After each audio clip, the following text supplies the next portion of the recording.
Gold, trusted gold buyers. మీరు తాకట్టు పెట్టిన బంగారాన్ని విడిపించి ఈ రోజు ఉన్న మార్కెట్ ధరకు కొనబడను. ఈ రోజు మనతో పాటు స్టూడియోలో ఉన్న ఈ స్పెషల్ గెస్ట్ కెరీర్లో చాలా మైల్ స్టోన్స్, అంటే ఒక నటిగా చాలా అద్భుతమైన పాత్రలు చేసి మొత్తం క్లాస్ మాస్ ప్రేక్షకులన్న తేడా లేకుండా అందరినీ ఆకట్టుకుని తనదైన ఒక కెరీర్ని, ఒక ట్రాక్ రికార్డుని నిలబెట్టుకున్న ఒక ఎమినెంట్ యాక్ట్రెస్. ఆవిడ పేరే ఆమని. ఆవిడ ఈరోజు మనతో పాటు స్టూడియోలో ఉన్నారు. వెల్కమ్ ఆమని గారు, వెల్కమ్. లేట్గా వచ్చినా లేటెస్ట్గా వచ్చారని లేదు సార్, ఒక అందువేళ ఒక పని పడింది. మీ హీరోయిన్లతో మాకు అలవాటు పైగా ఈ మధ్యన మన హైదరాబాద్ లో బెంగళూరు లాగా ఫుల్ ట్రాఫిక్, బొమ్మల కొలువు లాగా కార్లు నిలబడి ఉంటాయి రోడ్డు మీద. చాలా దాటుకుని రావడాలంటే ఏదో ఐ అండర్స్టాండ్. అయినప్పటికీ మీరు టైం స్పేర్ చేసుకుని వచ్చినందుకు అండ్ మా ఐ డ్రీమ్ తరఫున మీకు థ్యాంక్స్ చెప్తున్నాను ఫస్ట్ ఆఫ్ ఆల్. అయితే మీరు స్టూడియోలో ఉన్నప్పుడు మీలాంటి వాళ్ళని ఇంటర్వ్యూ చేసినప్పుడు ఎక్కువ సీరియస్గా, సిన్సియర్గా అబ్జర్వ్ చేస్తారు వ్యూవర్స్ అందరూ కూడా. అండ్ కామెంట్లు చేసేవాళ్ళు కూడా రెడీగా ఉంటారు, ఎలా అడుగుతారు, ఈవిడ ఏం చెప్తారు అని. సో ఈ రోజుల్లో ప్రతిదాన్ని ఒక కాంట్రవర్సీ, ప్రతిదానికి ఒక విమర్శ, ఆరోపణలు అనేవి కామన్ అయిపోయి ఈ రోజున మీడియాలో. వాటితో పాటే ఇండస్ట్రీ, పాపం మన సినిమా ఇండస్ట్రీ ఎప్పుడు ఏదొచ్చినా దాంతో అలవాటు పడిపోయి వాళ్ళతో పాటు జర్నీ చేస్తూ ఉంది మన ఇండస్ట్రీ కూడా. అదే అంటున్నా. ఈ టైంలో అంటే ఈ సెకండ్ ఇన్నింగ్స్లో శుభలగ్నం కాంబినేషను జగపతి బాబు గారు, మీరు ఇద్దరు కూడా సెకండ్ ఇన్నింగ్స్లో హైలీ సక్సెస్ఫుల్గా ఉన్నారు కదా. ఫస్ట్ ఇన్నింగ్స్లో ఎంత అవును కదా. ఇప్పుడు ఈ ఇన్నింగ్స్లో మీకు మీ ఎక్స్పీరియన్సెస్ ఏంటండి? ఎక్స్పీరియన్స్ అంటే కొత్తగా ఏమీ లేదు, అదే ఇండస్ట్రీ, అదే అంటే మనుషులు మారారంతే. అప్పుడు ఉన్న డైరెక్టర్స్ లేదు, అప్పుడున్న ప్రొడ్యూసర్స్ లేదు, అప్పుడున్న ఆర్టిస్టులు ఏమైనా అప్పుడప్పుడు తగులుతుంటాం మనం. ఇప్పుడు జగపతి బాబు గారిని కలుస్తుంటాం, అప్పుడు ఏదైనా సినిమాలో రాజేంద్ర ప్రసాద్ గారు, నరేష్ గారు, ఇలాగా నేను చేసిన హీరోస్ అందరితో ఇప్పుడు మళ్ళీ ఆ మదర్ క్యారెక్టర్స్ చేసేటప్పుడు వాళ్ళ పక్కన అలా చేసే అవకాశం దొరుకుతుంది కాబట్టి వాళ్ళతో అలా మీట్ అవుతుంటాం. మళ్ళీ రోజా గారు ఈవెంట్స్లో కలిశాను, ఇంద్రజ, మీనా గారు, ఇలాగా సీనియర్ యాక్టర్స్ రాధిక గారు ఏదో ఒక ఈవెంట్లో మాట్లాడకపోయినా అట్లీస్ట్ చూస్తాం.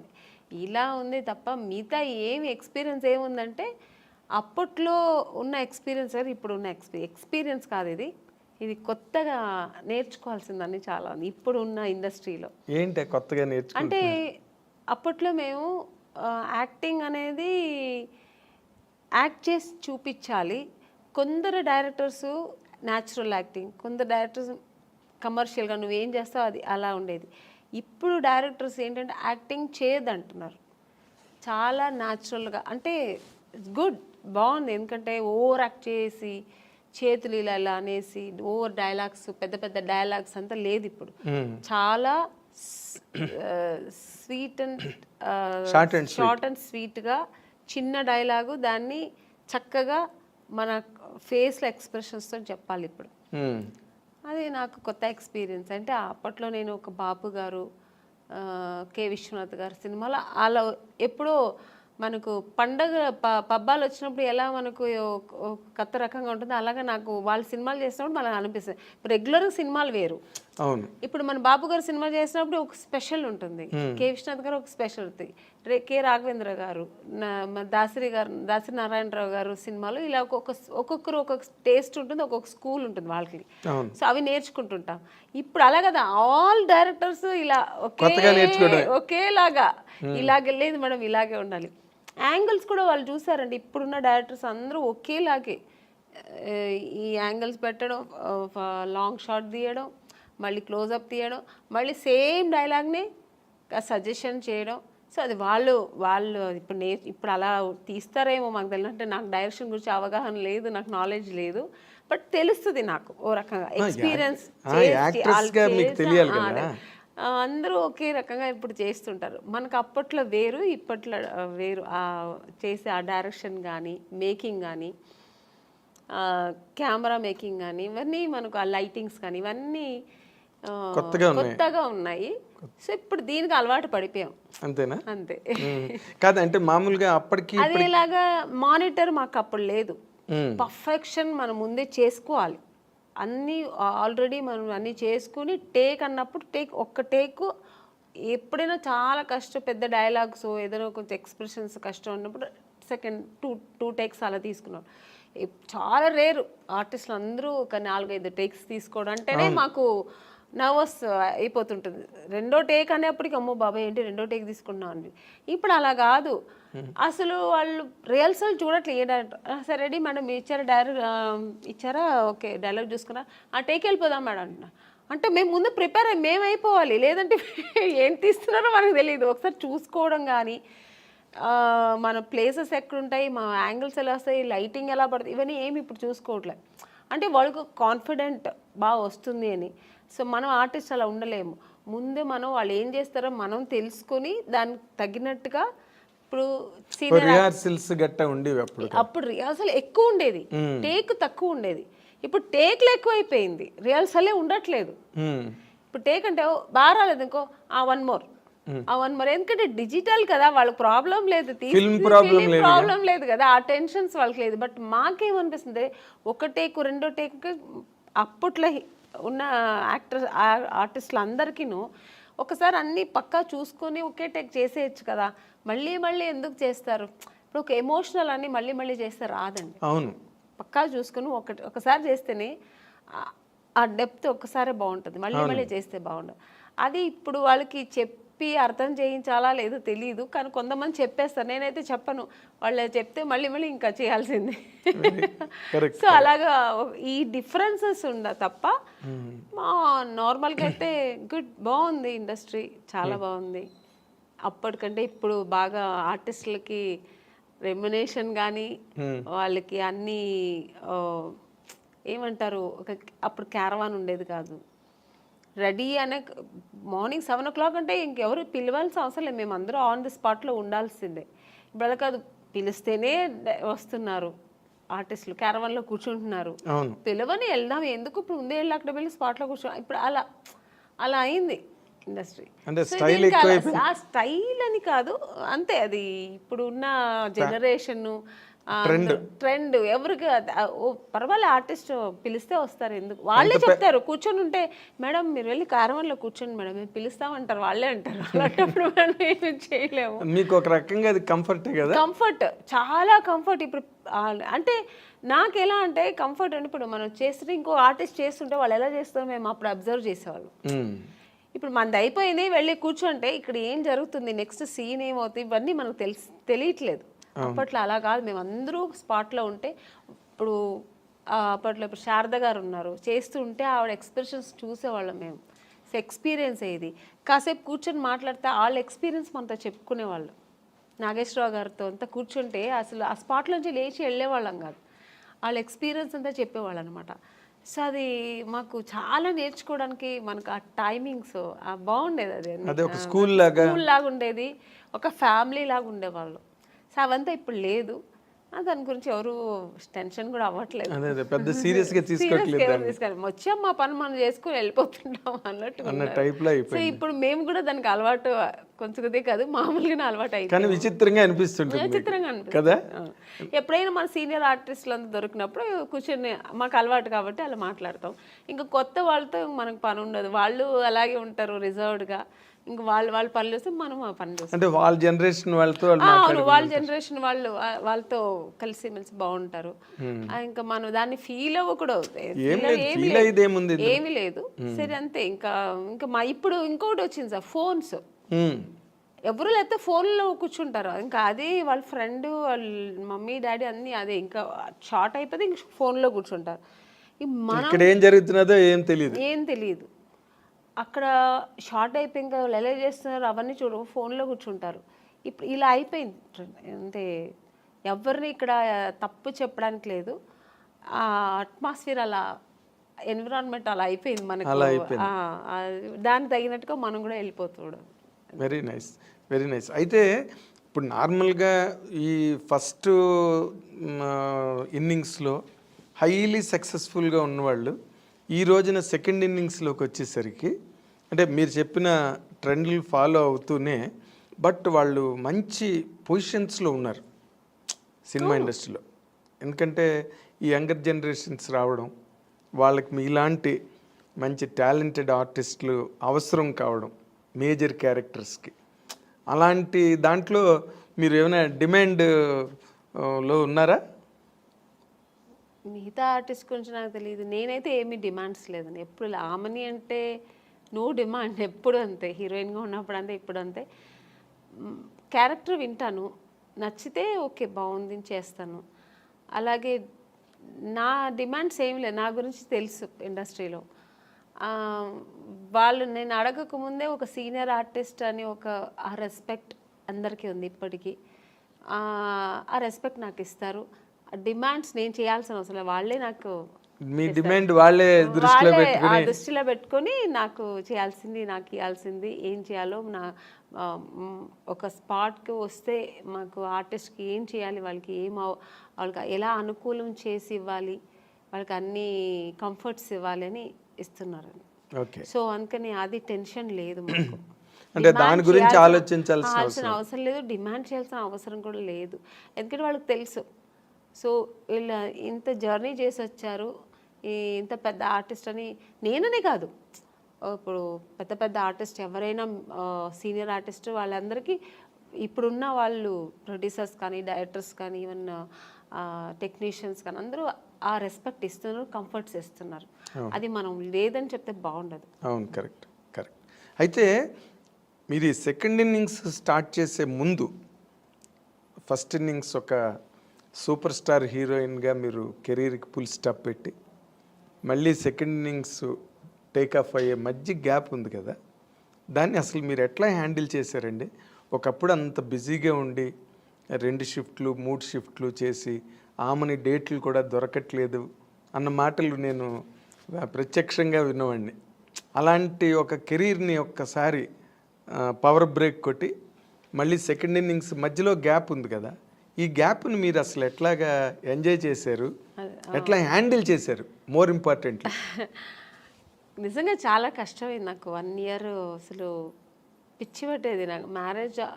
మ్యారేజ్ చేసుకొని వెళ్ళాను నేను, వేరే ఆప్షన్ ఏమీ లేదు. వెళ్ళిన తర్వాత నాకు ఇంట్లో కూర్చోడం చాలా కష్టమైంది. ఎందుకంటే నాకు కుకింగ్ తెలియదు, అస్సలు తెలియదు. నాకు చిన్నప్పటి స్పూన్ పట్టుకోవడం కూడా తెలియదు. ఎప్పుడైనా కాఫీను టీ అలా చేసేదాన్ని. మా నాన్నగారు అమ్మ చేసి పెట్టిన వంటను వడ్డిచ్చేదాన్ని. ఇది తప్ప నాకు వేరే ఏం తెలియదు. మిగతా పనులన్నీ చేస్తా ఇంట్లో. ఒక ఆడపిల్ల చేయాల్సిన పనులని ఊడవడం కానీ, క్లీనింగ్ కానీ, బట్టలు క్లీన్ చేయడం ఇవన్నీ చేస్తా. కుకింగ్ మా అమ్మ వదిలేదు కాదు. నీకేం తెలీదురా, నాకు ఇష్టం. నేను ఎప్పుడైనా వెళ్ళి అమ్మ నేను చేస్తానమ్మా ఈరోజు అని ఎప్పుడైనా హాలిడేస్లో చెప్తే కూడా మా అమ్మ తిట్టేది. సో అది నాకు అలవాటే లేదు అసలు. ఇంకా సినిమాకి వస్తే టోటల్గా కాఫీ కూడా మర్చిపోయాను. కాఫీ తాగడం మర్చిపోయాను. ఎందుకంటే అదో హీరోయిన్స్ అంటే అప్పట్లో కలర్ రావంటే కాఫీ తాగితే నల్లబడిపోతారు ఇలా అంతా చెప్పేవాళ్ళు కదా. అందుకని మిల్క్ తాగడం, జ్యూసులు తాగడం, మిల్క్ తాగితే లావ్ అవుతారని జ్యూసులు ఎక్కువ తాగడం ఇలా అలవాటు అయిపోయి కాఫీ కూడా ఎలా పెట్టడం కూడా మర్చిపోయాను, తాగడం కూడా మర్చిపోయాను. సో తర్వాత వెళ్ళి ఇంకా 1 year కష్టమైంది. ఇంకా ఇలా కుకింగ్ ఎలా చేయాలి నేర్చుకున్నాను, ఫ్యామిలీ ఎలా రన్ చేయాలి. ఇంకా ఆ టెన్షన్స్ వేరు కదా, ఫ్యామిలీ టెన్షన్స్. అది ఫుల్ టైం జాబ్ అది. మనకి ఇలా ఏం టైం ఉండదు. ఇక 6 o'clock ప్యాకప్ అయితే రిలాక్స్ అవ్వడం ఏమి ఉండదు. ఎప్పుడు బిజీ, అది టెన్షన్స్ ఎప్పుడు ఉండదు. సో అవన్నీ నేర్చుకోవడం, లైఫ్ అనేది ఏం నేర్చుకోవాలి అవన్నీ ఆఫ్టర్ మ్యారేజ్ కొంచెం చాలా నేను నేర్చుకున్నాను. మా సిస్టర్స్ అంతా ఇంకా అప్పుడు పెళ్లి కాలేదు, చదువుకుంటున్నారు. సో వాళ్ళ లైఫ్ అంతా ఎలా వాళ్ళు సెటిల్ చేయడం, వాళ్ళకి పెళ్ళిళ్ళు చేయడం ఇవన్నీ బాధ్యత మీదేనండి. అన్నీ నేను ఇంట్లో పెద్ద కాబట్టి మా బ్రదర్కి మ్యారేజ్ చేశాను, మా సిస్టర్కి మ్యారేజ్ చేశాను. సో ఇవన్నీ నాకు బిజీ, ఫుల్ బిజీ. మీరు చెప్పినట్టు 24 అవర్స్ బిజీ ఉండేదాన్ని. అసలు అప్పుడు కూడా నిద్ర ఉండేది కాదు నాకు.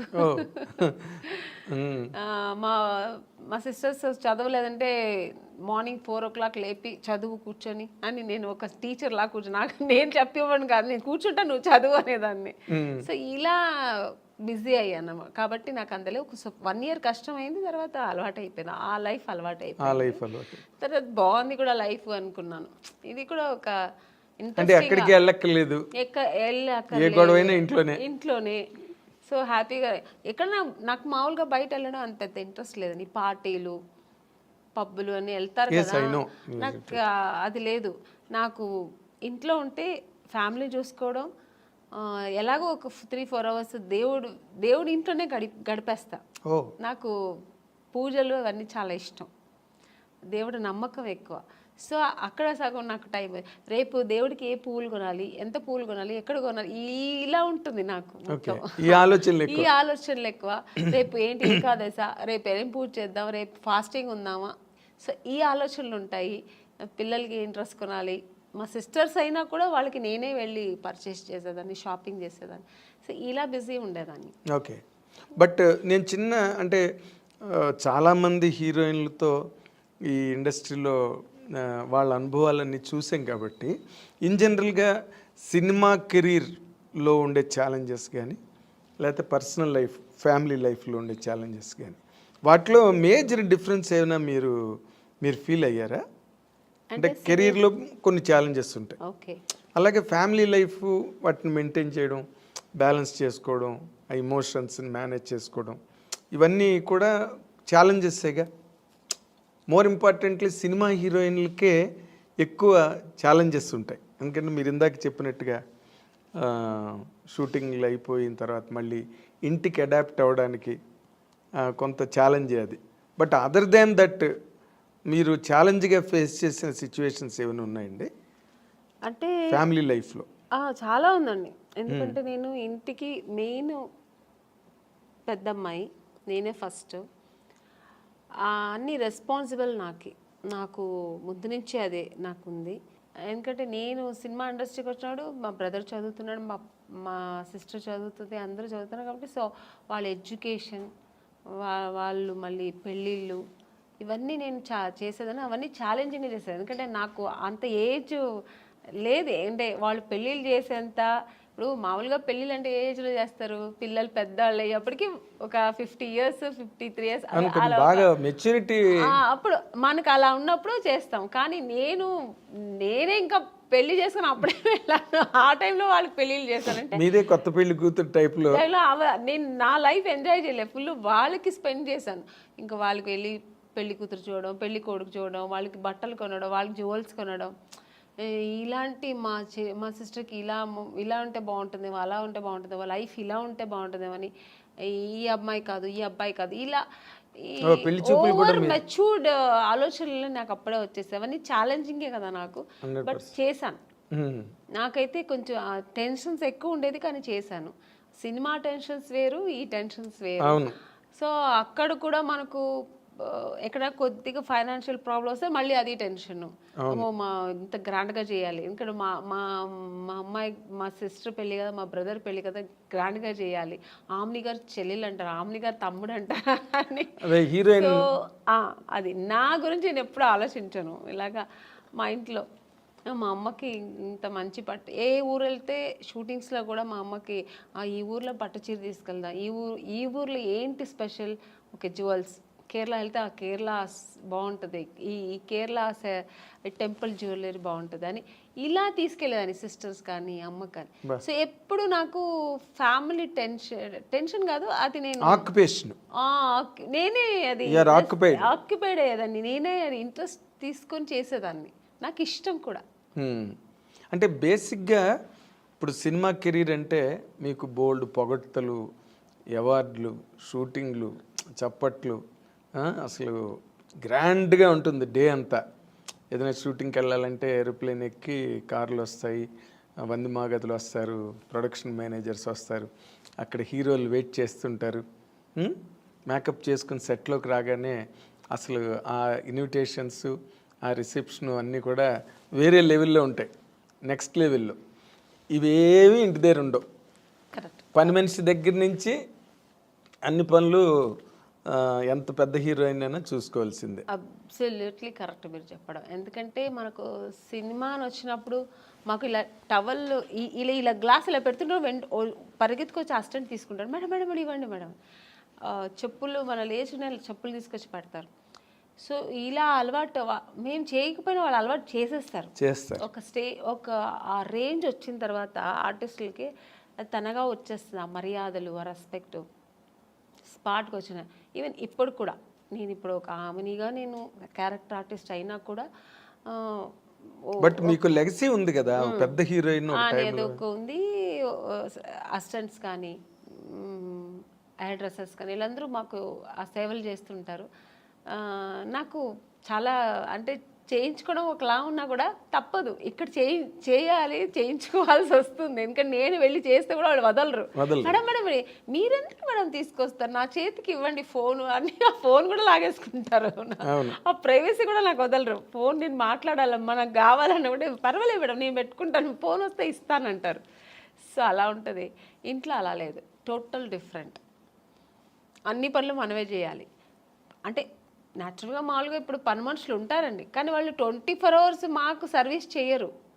ఏదో వాళ్ళు ఒక టైంలో చేసి ఏదో చేసుకుంటూ వాళ్ళ పనులు వాళ్ళు చూసుకుంటుంటారు, చేసేసి వెళ్ళిపోతారు. అదర్వైజ్ మనమే కదా చేసుకోవాలి. అన్ని పనులు మనమే కుకింగ్ ఏదో మనమే ఎక్కడ ఎత్తుకోవాలి, ఉప్పు ఎక్కడ ఉంది, ఇది ఎక్కడ ఉంది మనమే ఎత్తుకోవాలి, మనమే వేయాలి. మనకు శారీస్ రేపు పార్టీకి వెళ్ళే ఏదో ఒక పెళ్ళికి వెళ్తున్నాం అనుకోండి, అమ్మో రేపటికి ఏం జ్యువెలరీ ఏం సారీ అన్నీ మనమే ఎత్తి పెట్టుకోవాలి. అదేం తప్ప అన్నట్లు. ఎందుకంటే అదొక లైఫ్ స్టైల్. మనకు సెల్ఫ్ ఒక ఇది వస్తుంది, మాకు సెల్ఫ్ కాన్ఫిడెన్స్, మనది మనం ఎలా చేసుకోవాలనేది ఆ ప్రైవసీ కూడా ఉంటుంది. మన ఇష్టంగా ఎలా చేసుకో. ఇక్కడ అన్ని డిపెండ్ అవుతాం ఒకరి మీద. వాళ్ళు ఇచ్చిన జ్యువెలరీ వేసుకుంటాం, వాళ్ళు ఇచ్చిన శారీ వేసుకుంటాం. అక్కడ అలా కదా, అని మనకి ఇష్టపడి మనం చేసుకుంటాం. So total different. ఆ లైఫ్ అనుభవిస్తాం, ఈ లైఫ్ అనుభవిస్తాం. ఆర్టిస్టులకి అదొక వరం అంటే. ఎగ్జాక్ట్లీ. తర్వాత ఇంకొక ముఖ్యమైన పాయింట్ ఏంటంటే, మీరు సినిమా హీరోయిన్లుగా వచ్చి ఒక రేంజ్ వచ్చి ఇన్కమ్, ఎర్నింగ్స్, సినిమాకి రెమ్యునరేషన్స్ పెరుగుతూ ఉంటాయి. అవన్నీ కూడా ఫైనాన్షియల్గా చాలా ఒక ఫ్లో, ఆగని ఫ్లో ఉంటుంది సినిమా కెరీర్లో. ఫ్యామిలీ లైఫ్లో అది కంట్రోల్ అయిపోతుంది. ఎందుకంటే మీ వైపు నుంచి ఎర్నింగ్ ఉండదు కదా, కెరీర్ ఆపిన తర్వాత అసలు ఆ ఫైనాన్షియల్గా వాటిని ఎట్లా మేనేజ్ చేసేవారండి? ఇప్పుడంటే కెరీర్ అంటే వేరే, ఇప్పుడు రెగ్యులర్ ఇన్కమ్ ఉంటుంది, సినిమా తర్వాత సినిమా కమిట్ అవ్వడం. నాకు ఎందుకంటే నాకు బై బర్త్ నా అలవాట్లు ఏంటంటే నేను ఎక్కువ విచ్చలవిడిగా ఎప్పుడు ఖర్చు పెట్టాను చిన్నప్పటి నుంచి. ఒక పొదుపు అంటారు కదా, అది మా నాన్నగారు మంచిగా ఉన్నప్పుడే సరే, కొంచెం ఫైనాన్షియల్ ప్రాబ్లం వచ్చినప్పుడు సరే నేను ఎప్పుడు పొదుపుగానే ఉంటాను. మా సిస్టర్ మా బ్రదర్ అంతా కొంచెం డిఫరెన్స్. అంటే శుభలగ్నంలో క్యారెక్టర్ లా కాదు, ఆపోజిట్ క్యారెక్టర్, చాలా డిఫరెంట్ ఉంటాను నేను అన్ని విషయాల్లో. ఇంట్లో ఏదైనా ఒకటి కావాలన్నా, ఒక వస్తువు కావాలన్నా అది నాకు కొనేయాలి. ఒకరి ఇంటికి వెళ్ళాను అనుకోండి, వాళ్ళ ఇంట్లో చూసానంటే మన ఇంట్లో ఇది లేదు కదా, నేను కొనేయాలని నెక్స్ట్ అది నేను టార్గెట్ పెట్టుకుంటాను. చిన్నప్పటి నుంచి అది నాకు అలవాటు. అది లేదు సరే, మా అమ్మ అది కొనమంటే నీకు వేరే పని లేదు, వాళ్ళు పెట్టుకుంటారు మనం పెట్టుకోవాలని అమ్మ అది పెద్ద పట్టించుకునేది. మా నాన్నగారు కూడా అంతే. అప్పుడు నేను పెట్టుకున్నాను, మనం ఎందుకు కొనకూడదని. అమ్మ నాన్నగారు ఏదైనా మనకు ప్యాకెట్ మనీ లేదంటే ఎప్పుడైనా షాపింగ్కి వెళ్ళడం మిగిలితే డబ్బులు ఇస్తారు కదా, ఆ డబ్బులు పొదుపు చేసి అది కొనేదాకా నాకు నిద్ర పట్టేది కాదు. అలా చిన్నప్పటి నుంచి నేనే రెస్పాన్సిబుల్ తీసుకునేదాన్ని. ఇప్పుడు మా అమ్మకే ఒక మంచి శారీ కొనాలన్నా నాకు అది కొనేయాలంతే. మా నాన్నగారికి ఏదైనా గిఫ్ట్ ఇవ్వాలా నేను చేసేయాలి.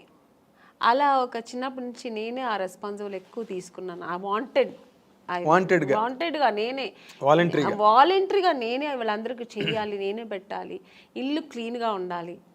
మార్నింగ్ లేచానంటే ఇల్లు ఫస్ట్ నీట్గా ఉండాలి. అంతా ఓసిడి అంతా ఉండదండి. చిన్న చిన్న విషయాలకి చేయి గడగడం, ఇల్లు తీసి అక్కడే పెట్టాలి, ఇక్కడ అంత లేదు. ఇంట్లో ఎంటర్ అయినప్పుడు డీసెంట్ గా నీట్ గా ఉండాలి. ఇల్లు అనిన తర్వాత మరీ అంత అంటే అది ఇల్లులాగా ఉండదు. ఇప్పుడు పిల్లలు పెద్దలు ఇంట్లో గీకుతారు అన్ని ఆ ఏజ్ నుండి చేస్తారు. అలా చేయకూడదు, ఇలా పెట్టకూడదు, మరి అంత ఓవర్ నేను అంత స్ట్రిక్ట్ గా ఉండను. అంత మరి డిసిప్లిన్ ఉండాలి అంతే. అలాగే నీట్గా ఇల్లు అంటే ఇల్లులా ఉండాలి. కొంచెం అది ఎక్కడ నేర్చుకున్నా మా నాన్నగారు. ఒక వస్తువు పెడితే మా నాన్నగారు మళ్ళీ కళ్ళు మూసుకొని మళ్ళీ అక్కడ చేయి పెడితే దొరకాలి. మా నాన్నగారికి దొరకలని టెన్షన్ అయిపోయారు. ఇక్కడ పెట్టాను ఎవరు తీశారు అని ఫుల్ అరిచేవారు అనమాట. అది తప్పు కూడా మా బ్రదరే తీసుంటాడు, నేను తీయను. ఎందుకంటే మా నాన్నగారు తెలిసి వాడిని తిట్టేవారు, ఎందుకులా తీసామని అడిగేవారు. ఇలాగా అప్పుడు నేర్చుకున్నా. అది చిన్నప్పటి నుంచి నాకు అది కొంచెం వచ్చింది. ఇప్పుడు ఆ వస్తువులు అంటే అక్కడే పెట్టాలి, మళ్ళీ మనం వెతికే ఉండకూడదు, అక్కడే వెళ్ళి మనకి ఈజీగా తీసుకునేట్టుగా. సో ఇలాంటి కొంచెం డిసిప్లిన్స్, కొంచెం ఇల్లు నీట్గా ఉండాలి. ఆ నీట్నెస్ మా ఇంట్లో అందరికీ ఉంది. మా ఇంట్లో మా అమ్మ, మా తరతరాంతరం నాకు తెలిసి మా నాన్నగారి సైడ్ కానీ మా అమ్మగారి సైడ్ కానీ కొంచెం ఎక్కువ నీట్నెస్ అనేది, ఆర్గనైజ్డ్ గా ఉండడం. ఓసిడి అంత లేదు, నీట్. అంటే కొంతమంది లేడీస్ ఉంటారు, అమ్మో అది కడిగిందే కడిగి సర్దిందే సర్ది, అది చాలా చిరాకండి. అంత ఉండదు, ఎందుకంటే టైం అంతా దానికి సరిపోతుంది. మళ్ళీ మనకు వేరే ఆలోచన ఉండదు. ఇంకా అంత ఓవర్గా కూడా ఉండను నేను. చేసే పనులు చెయ్యాలి, ఆఫ్టర్ అంతా ఫినిష్ అవుతుంది మళ్ళీ ఆ నీట్గా పెట్టాలి. ఇప్పుడు కిచెన్ ఉందండి, పని అయిపోయిందా, తర్వాత అంతా నీట్గా ఉండాలి. ఆ కిచెన్ ఎవరైనా వచ్చి చూసినాడు ఏంటి ఇలా పెట్టుకున్నారు కిచెన్ అనకూడదు. నాకు ఆ నీట్నెస్ ఉండాలి. మళ్ళీ అది వెంటనే క్లీన్ చేసేసాలి అంతే. మళ్ళీ అది ఎప్పుడు తుడుస్తూ ఉండాలి, కడుగుతూ ఉండాలి, చేయి కడుగుతూ ఉండాలి, ఇది ముట్ట ఉంటే అయిపోయి చేయి, అలా అంతా ఏం లేదు. ఓకే. అయితే ఇప్పుడు మీరు ఇందాక చెప్పిన దాంట్లో బ్రదర్ మ్యారేజ్ మీరే చేశారు, సిస్టర్స్ మ్యారేజ్ మీరే చేశారు, వాళ్ళకి నగలు కొనాలన్నా చీరలు కొనాలన్నా అంతా మీ డబ్బే. ఇప్పుడు వాళ్ళ పిల్లలు పుట్టిన తర్వాత వాళ్ళ పేర్లు కూడా నేనే పెట్టానండి. నన్నే అడిగారు, అక్క ఏం పేరు పెట్టదు, నువ్వు సెలెక్ట్ చేయనేవారు. ఈ టెన్షన్స్ అన్ని నాకే పెట్టేవారు అన్నమాట. ఇవన్నీ ఒక ఎత్తు అయితే, ఇందాక మీరు చెప్పినట్టు మీరు పొదుపు ఆదాయం చేసి దోబరా చేయకుండా డబ్బుని మీ కెరీర్లో స్టిల్ ఎప్పుడు ఇప్పుడే కాదు, చిన్నప్పటి నుంచి నాకు అది అలవాటు. కాబట్టి నేను ఆఫ్టర్ హీరోయిన్ అయిన తర్వాత కూడా విచ్చలవిడిగా నేను ఎప్పుడు డబ్బు వచ్చేసింది కదా అని ఎప్పుడు నేను అలా ఖర్చు పెట్టలేదు. సో ఎప్పుడు పొదుపుగానే పెట్టేదాన్ని. మరి ఆ డబ్బు అంతా మరి వీళ్ళందరికీ ఖర్చు అయింది కదా, వాళ్ళు ఖర్చు పెట్టాలి కదండి. మరి దేనికి పెట్టాలో దానికి పెట్టాలి కదా. నాకేంటంటే ఒకటి, నాకు చిన్నప్పుడు స్విమ్మింగ్ నేర్చుకోవాలని ఇష్టం, స్విమ్మింగ్ చేయాలని, కానీ నేర్చుకోలేదు. ఎందుకంటే మా ఇంట్లో మా అమ్మ నాన్న వాళ్ళకి అవకాశం ఉంది కానీ చేయడానికి వాళ్ళకి తెలియదు. మా అమ్మకి మా నాన్నగారికి స్విమ్మింగ్, మా నాన్నకైతే మరీ ఆర్థోడాక్స్, నన్ను స్విమ్మింగ్ పంపించాలి ఇలాంటి అంత, చదువుతావా తర్వాత అయిపోయింది మ్యారేజ్, ఆ మెంటాలిటీ మా నాన్నగారు. మా అమ్మగారికి తెలియదు అవన్నీ చెయ్యాలి, పిల్లలు ఫ్యూచర్కి ఇలా ఉండాలి, ఇవన్నీ నేర్చుకుంటే అమ్మాయిలు కూడా మన అబ్బాయిలు మా బ్రదర్ వాడు అబ్బాయి కాబట్టి బయట వెళ్ళి వాడు అన్నీ నేర్చుకున్నాడు, నేను అలా వెళ్ళలేదు. ఒక సినీ ఇండస్ట్రీకి వచ్చినప్పుడు స్విమ్మింగ్ తెలుసా లేదు, తెలియదు, హార్స్ రైడింగ్ తెలియదు. ఇవన్నీ నాకేంటంటే ఇవన్నీ ప్రాబ్లమ్స్ అయ్యాయండి కెరీర్లో.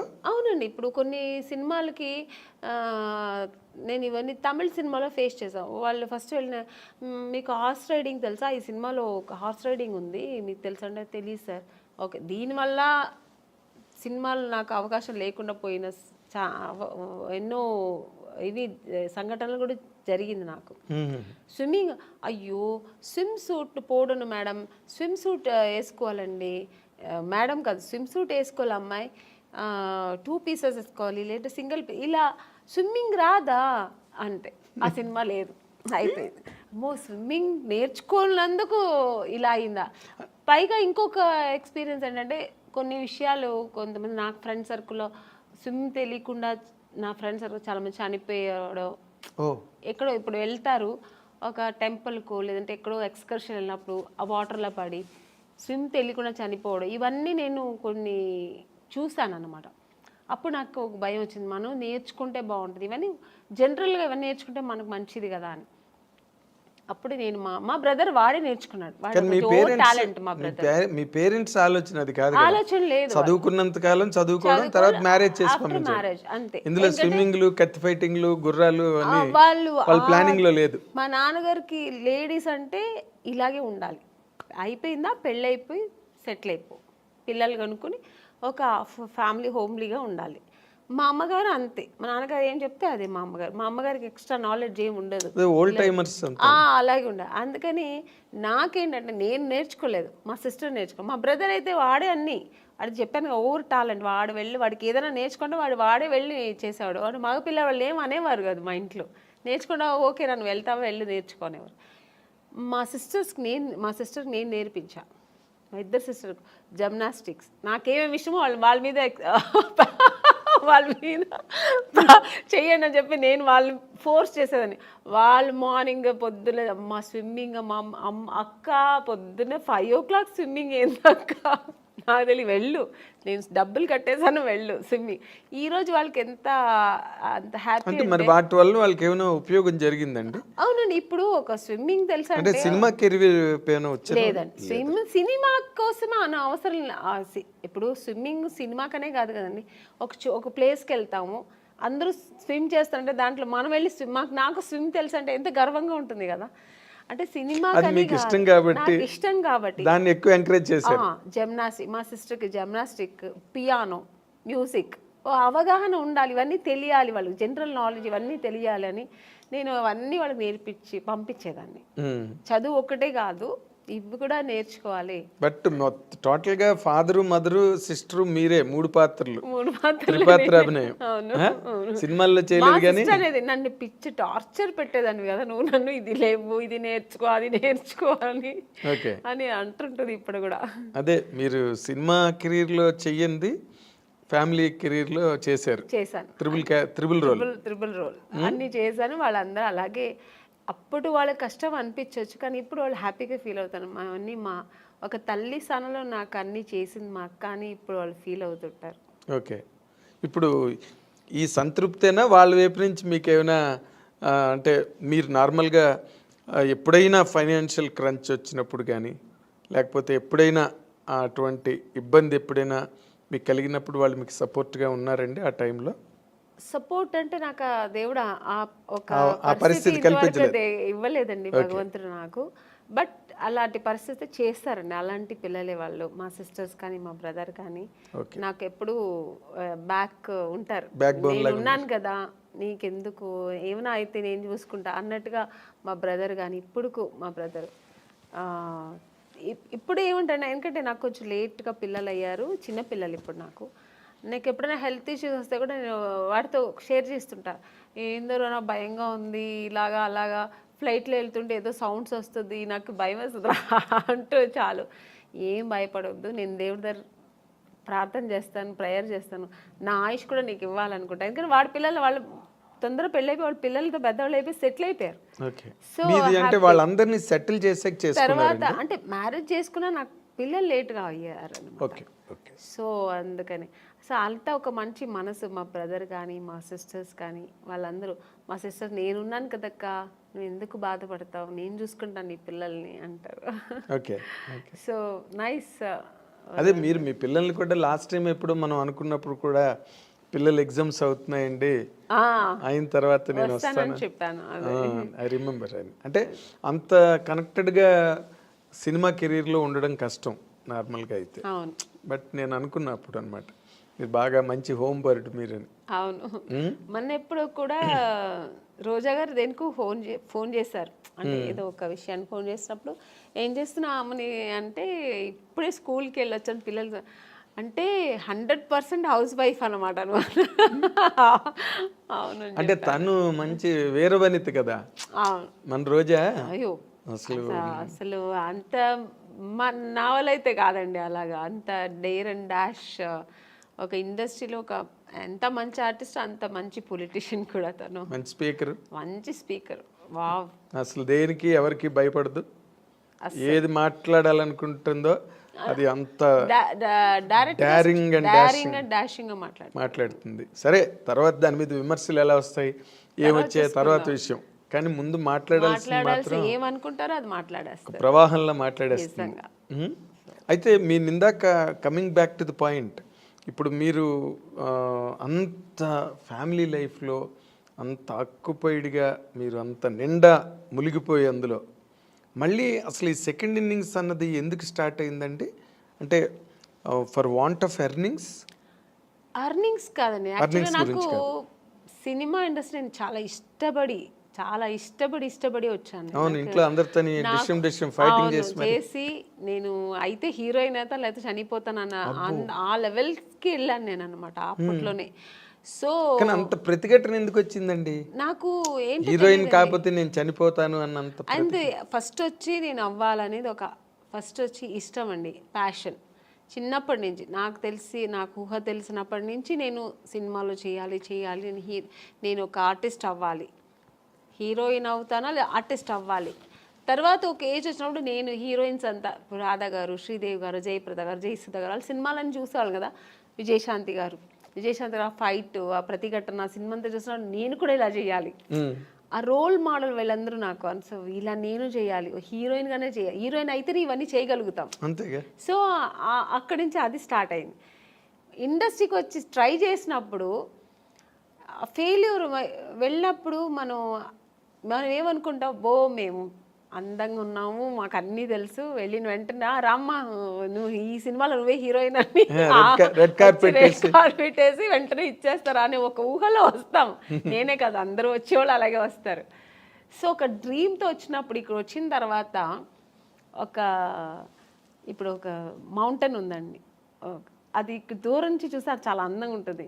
దగ్గర వెళ్ళిన తర్వాత ఎన్ని రాళ్ళు ఉన్నాయి, ఎన్ని ముళ్ళు ఉంటాయి, దాన్ని అక్కడ ఎక్కడానికి ఎంత కష్టం ఉంటుందనే తర్వాత తెలుస్తుంది. అది అందుకే దూరపు కొండలు నునుపు అంటారు కదా, అలాగే నాకు కూడా నేను అలా అనుకుని వచ్చాను. తర్వాత ఇక్కడ వచ్చిన తర్వాత అంత ఈజీ కాదు అనిపించింది. ఇప్పుడైనా మనకి ఇండస్ట్రీ చాలా ప్లాట్ఫామ్స్ ఉంది. ఒకవేళ హీరోయిన్ అవ్వలేదు, ఒక 4-5 సినిమాలు ట్రై చేసాం, దొరకలేదు అనుకోండి, ఓకే లేకపోతే ఏంటి మనం ఏదో చేసుకుందాం, యాంకర్ అవ్వచ్చు, దాంట్లో ట్రై చేయొచ్చు, సీరియల్ హీరోయిన్ అయిపోవచ్చు, చాలా ఉన్నాయి ఇప్పుడు మనకు ఆప్షన్స్ ఎక్కువ ఉన్నాయి. మోడలింగ్ చేయొచ్చు, దానికి తగినట్టుగా మనం మన బాడీని చేసుకుని మోడలింగ్ చేయొచ్చు. ఇలా చాలా ఆప్షన్స్ ఉన్నాయి. నేను వచ్చినప్పుడు ఇండస్ట్రీ ఓన్లీ హీరోయిన్ చేయాలి, లేదంటే సిస్టర్ రోల్, మదర్ రోల్, ఆ ఏజ్లో సిస్టర్ రోల్, లేదంటే ఫ్రెండ్స్ రోల్, ఇలాంటి తప్ప ఆప్షన్ లేదు, ఇంటికి వెళ్ళిపోవాల్సిందే. నాకేమో అది ఇష్టం లేదు, నేను చేస్తే హీరోయినే చేయాలి. అలాంటప్పుడు ఎన్ని కష్టాలు నేను ఎదుర్కోవాల్సి వస్తుంది. అవును, మనం కండిషన్స్ పెట్టుకుంటే కష్టాలే. సో అది అప్పుడు అసలు ఎక్కువ కష్టాలు ఫేస్ చేశారండి బిగినింగ్ లో? తప్పకుండా అండి, ఎందుకంటే నాకు చెన్నైలో ఎక్కువ తమిళ్ ఇండస్ట్రీలోనే ఎక్కువ నేను ట్రై చేశాను. నాకు అప్పుడు తెలుగు టచ్ లేదనమాట. అక్కడ తమిళ్లో ట్రై చేసేటప్పుడు మా నాన్నగారు ఫ్రెండ్, ఫ్యామిలీ ఫ్రెండ్, ఆయనకు కూడా తమిళే తెలుసు, ఆయనకి తమిళ్ అతనే ఆయన కాబట్టి తమిళ్ ఇండస్ట్రీకే ఆయన నన్ను చుట్టి తీసుకెళ్ళేవారు అనమాట, కంపెనీస్ అక్కడ ఉన్నారు ఎల్లమ్మ అక్కడ. సో ఇవన్నీ అక్కడ ఫేస్ చేశాను. బట్ నేను తెలుగులో ఫేస్ చేయలేదు, డైరెక్ట్ హీరోయిన్ అయిపోయాను. నేను అనుకొని వచ్చాను కదా, అది ఇక్కడ దొరికింది. అక్కడ చాలా కష్టమైంది. అంటే ఇక్కడ వచ్చేప్పటికి చాలా ఎక్స్పీరియన్స్ అయింది నాకు. అంటే అక్కడ ఒక ఎస్టాబ్లిష్డ్ పొజిషన్కి వచ్చాక కదా ఇక్కడికి వచ్చాను. అక్కడ ఎస్టాబ్లిష్ అవ్వలేదు, చేస్తున్నప్పుడే అంటే హీరోయిన్ ఛాన్స్ దొరికింది. నేను పడిన కష్టాలకి హీరోయిన్ ఛాన్స్ దొరికింది. బట్ నేను 100% అక్కడ సక్సెస్ అవ్వలేదు, ఇక్కడ సక్సెస్ అయ్యాను. అంటే పడిన కష్టాలు అంటే ఇప్పుడు రకరకాలుగా ఉంటాయండి కష్టాలు. కష్టం అంటే నా ఇది ఏంటంటే, నేను చేసిన ట్రావెల్ ఎలాగంటే, వెళ్ళిన వెంటనే ఫొటోస్ చూసేవారండి.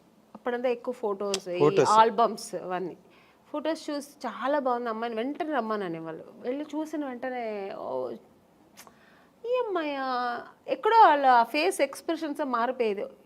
వాళ్ళు ఏదో ఎక్కడో ఒక ఫుల్ దీంట్లో ఉంటారు, ప్లెడ్జ్లో ఉంటారు. ఈ అమ్మాయి ఇంత అందంగా ఉంటే ఇంక డైరెక్ట్గా ఎంత ఉంటుందో అనుకొని ఒక ఊహలో ఉంటారు.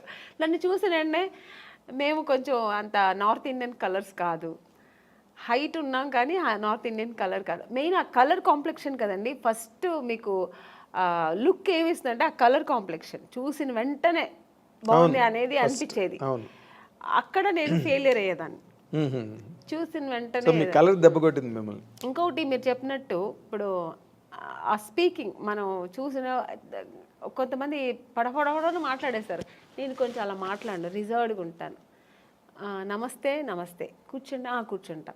అడిగిన దానికి ఆన్సర్ అంతే, ఎక్స్ట్రా మాట్లాడడం నేను మాట్లాడడం కూడా. అది ఎంత వాళ్ళకి అమ్మాయి నిజంగానే యాక్టింగ్ చేస్తుందా లేదా మూడీ క్యారెక్టర్ అని ఎక్కడో వాళ్ళకి ఏదో ఫీల్ అయ్యేవారు. సార్ చెప్పి పంపిస్తాం అనేవారు. ఇలా ప్రతి ఒక్క కంపెనీలో జరుగుతుంది. కానీ తమిళ్లో మీరు కలర్ అంటున్నారు, సావిత్రి గారు భయంకరమైన కారు నలుపు, వాణిశ్రీ గారు మామూలు నలుపు కాదు, ఆవిడకి 4 గంటలు 5 గంటలు మేకప్ చేసేవారు వాణిశ్రీ గారు. కరెక్టే అండి, మీరు చెప్పేది కరెక్టే. బట్ నేను వచ్చేప్పటికి ట్రెండ్ చాలా మారింది, చాలా మారింది. అంత అప్పుడు ఉన్నంత ఇప్పుడు సావిత్రి గారు అప్పుడు ఎంత లావు ఉన్నవారు, బట్ చక్కగా ఫేస్ అందంగా ఉంటే ఓన్లీ ఆ ఫేస్ చూసేవారు అనమాట. మీకు ఆ స్ట్రక్చర్ చూసేవాళ్ళు కాదు. ఈవెన్ భానుమతి గారు కానీ మన వాణిశ్రీ గారు కానీ అప్పుడంతా స్ట్రక్చర్ ఏమి చూసేవాళ్ళు కాదు. ఫేస్ వరకు అప్పుడు అందం ఓన్లీ ఎక్స్ప్రెషన్స్, యాక్టింగ్ ఇది చూసేవారు అనమాట. ఆ తర్వాత జనరేషన్ ఇప్పుడు శ్రీదేవి గారు వాళ్ళంతా వచ్చేప్పటికి స్ట్రక్చర్ మెయింటైన్ చేసేవాళ్ళు, అందం అన్నీ వచ్చేసింది కదా. సో అది అప్పటికే మీకు నార్త్ ఇండియన్స్ చాలా మంది వచ్చారు. నగ్మా గారు అప్పటికి వచ్చేసారు, మీ టైంకి వచ్చేసారు. సో అక్కడ అదే వచ్చింది. ఖుష్బూ గారు వీళ్ళందరూ ఇక్కడ ఎంటర్ అయిపోయారండి. అప్పటికి వాళ్ళంతా వచ్చి ఇక్కడ అప్పుడు సామ్రాజ్యం ఏలుతున్నారు. ఆ టైంలో నేను ఎంటర్ అయ్యాను. అప్పుడు ఎలా ఉంటుంది చెప్పండి. సో అంటే కొన్ని సినిమాలకి ఇలా ఉంటే చాలే అనుకొని దొరికేది వేరు. అన్ని కమర్షియల్ సినిమానికి అలా అనుకోరు కదా. ఒక గ్లామర్ హీరోయిన్ కావాలనుకుంటారు, చాలా అందం మంచి కలర్ కావాలనుకుంటారు. సో అక్కడ మనం ఫెయిలియర్ అవుతాం కదా. అవును, 100%. చూడగానే వెంటనే మైనస్ మార్కులు పడిపోతాయి. ఇప్పుడు కొంతమంది పర్వాలేదు, మనకి మెయిన్ కావాల్సింది ఫేస్ అందము, స్ట్రక్చరు, యాక్టింగ్, ఇది చాలు అనుకునే డైరెక్టర్స్ కొంతమంది. లేదు నాకు అలా కలరే కావాలనుకున్నది ఎక్కువ మంది అప్పట్లో, ఇప్పట్లో కూడా ఎప్పుడైనా. అందుకని బ్లాకీస్కి అంత తొందరగా వచ్చిన తర్వాత ఇప్పుడు మధ్యలో కొంచెం ట్రెండ్ మారింది. మన దీపికా పడుకుని ఒక డస్టీ కలర్ అని అది ఇప్పుడు ఫేమస్ అయిందండి. మేము వచ్చినప్పుడు ఆ డస్టీ కలరే బ్లాక్ అని చెప్పి మమ్మల్ని పక్కన పెట్టేవాళ్ళు. చాలా ఎక్కడో లక్కీగా దొరికేది అంతే. ఇప్పుడు వీటిష్ అంటున్నారు, బ్లాక్ వీటిష్ అంటున్నారు, డస్కీ కలర్ అని ఏమేమో అంటున్నారు. దాని ఇప్పుడు పేర్లు పెట్టి దాని ఒక ఫ్యాషన్ చేసుకున్నారు. మేము ఉన్నప్పుడు అలా కాదండి, కొంచెం కష్టమే. హీరోయిన్ అయిన తర్వాత కూడా ఇక్కడంతా మేకప్ వేయమని చెప్పేవాళ్ళు, కలర్, ఎందుకంటే దీనికి డిఫరెన్స్ రాకూడదని. సో ఇవన్నీ మేము ఎదుర్కోవాలి, ఒకేలా ఉండాలని. సో అప్పుడు నేను చాలా మా అమ్మని తిట్టేదాన్ని, నువ్వు ఎందుకు మా నాన్న కలర్గా కనలేదు, నువ్వు మా బ్రదర్ మంచి కలరు, వాడు మాత్రం ఎందుకు అంత కలర్ ఉన్నాడు అని. మా నాన్నగారు లాగా వాడు, మా అమ్మ కొంచెం కలర్ తక్కువ. ఇలాగా నాకు ఆ ఒక ఫీలింగ్ నాకు ఎప్పుడు ఉండేది. మా అమ్మతో ఎప్పుడు నేను వెళ్ళి మా అమ్మతోనే గొడవ పెట్టేది. నాకేంటే తెలుసు, దేవుడు నీకు ఆ కలర్ ఇచ్చాడు, నువ్వు హీరోయిన్ అవుతావు నాకు తెలిసి ఉంటేనే ఇంకొంచెం కుంకుమ పువ్వు ఎక్కువ తాగేదాన్ని. మా అమ్మ అంటే ఆవిడకి అంతే, కుంకుమ పువ్వు తాగితే ఎక్కువ తాగితే అంటే అదేదో అప్పుడు ఒక నమ్మకం. సో అలా తమిళ్లో మీరు బాగా ట్రై చేస్తున్న టైంలోనే తెలుగులో కట్ అయ్యారు అనమాట మీరు. అవును, ఛాన్స్లు వచ్చి చేసినట్టున్నారు కదా మీరు. రామరాజుతో చేశాను, రామరాజు గారితో చేశాను, శరత్ కుమార్ గారితో చేశాను. హీరోయిన్ మాత్రం అయ్యేదేమో అయిపోయాను, బట్ సక్సెస్ అనేది నాకు దొరకలేదు. హీరోయిన్ అయిన తర్వాత కూడా సక్సెస్ అనేది చాలా ఇంపార్టెంట్ అనేది నాకు తమిళ్లో తెలిసింది.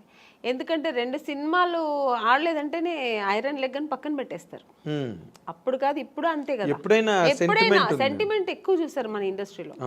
సో అది నాకు ఇంకా బాధేసి, అమ్మో బాబోయ్, మన హీరోయిన్ అవ్వడం మాత్రమే కాదు పెద్ద విషయం, సక్సెస్ అనేది చాలా చాలా ఇంపార్టెంట్ అని. ఇంకా నాకు ఒకటే, ఇప్పుడు మా అమ్మ కలర్ లేదంటే మా అమ్మతో ఎలా గొడవ పెట్టాను, అలాగా నాకు సక్సెస్ అవ్వాలి, హీరోయిన్ అవ్వాలంటే నేను దేవుడి దగ్గర గొడవ పెట్టేదాన్ని. నేను ఎందుకు ఇంకెవరిని అడగాలి, ఇంకెవరు నాకు ఎక్కువ నా ఫ్రెండ్ కానీ, నాకు మా తల్లిదండ్రుల కంటే ఎక్కువ కనెక్ట్ అయ్యేది నేను దేవుడితోనే. నేను అలా పెరిగాను చిన్నప్పటి నుంచి. కొంచెం మా ఇంట్లో ఎక్కువ ఆధ్యాత్మికంగా మా నాన్నగారు కొంచెం భక్తి పూజలు ఎక్కువ. మా నాన్నగారు ఎక్కువ టెంపుల్స్కి వెళ్తుంటారు, మా అమ్మ కూడా అంతే, కొంచెం పూజలు. మెడ్రాస్లోనే కల్చర్ ఎక్కువ బేసిక్. లేదు, మేము బేసికలీ బెంగళూరు కదా, ఈవెన్ బెంగళూరులో. సో అది అలవాటు అయిపోయి నాకు దేవుడితో ఎక్కువ కనెక్ట్ అయ్యేదాన్ని నేను. సో అక్కడ ఆయన అడిగేదాన్ని, ఎందుకు నన్ను ఇలా చేస్తున్నావు, నాకు సక్సెస్ ఇవ్వాలని.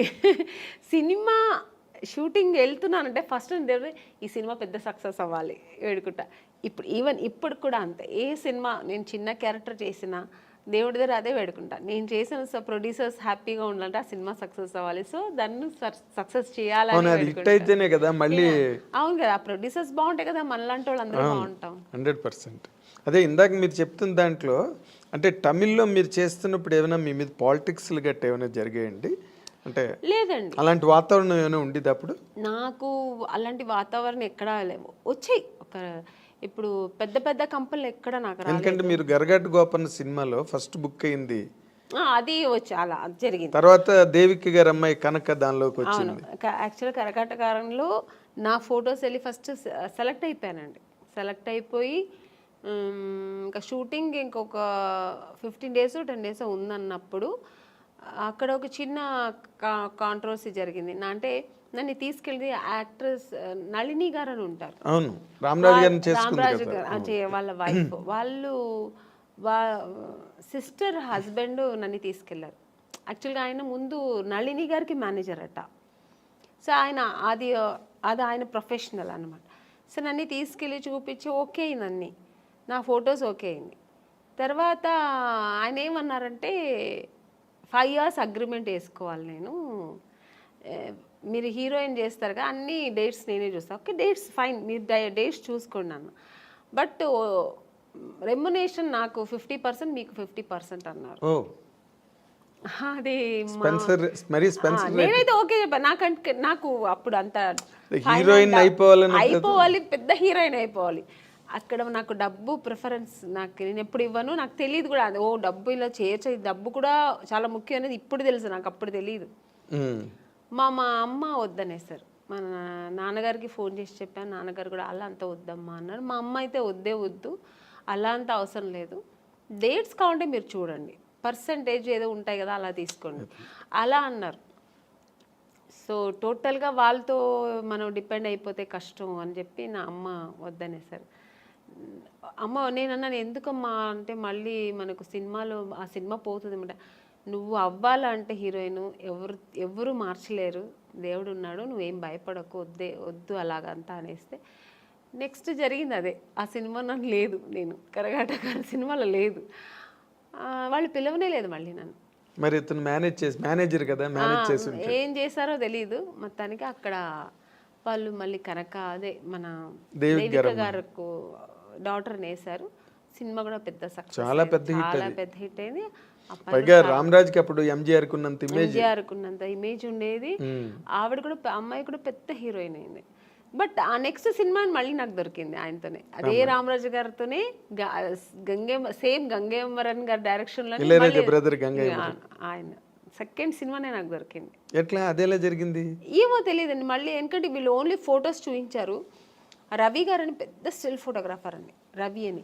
ఆయన అసలు ఆ ఫొటోస్ చూసాను, మామూలుగా తీసినప్పుడు ఏం పెద్ద లైట్స్ 2 lights పెట్టి తీస్తాడు ఆయన, చాలా బ్యూటీగా ఉంటుంది, చాలా బాగుంటుంది అసలు, ఏదో ఒక సంథింగ్ స్పెషల్.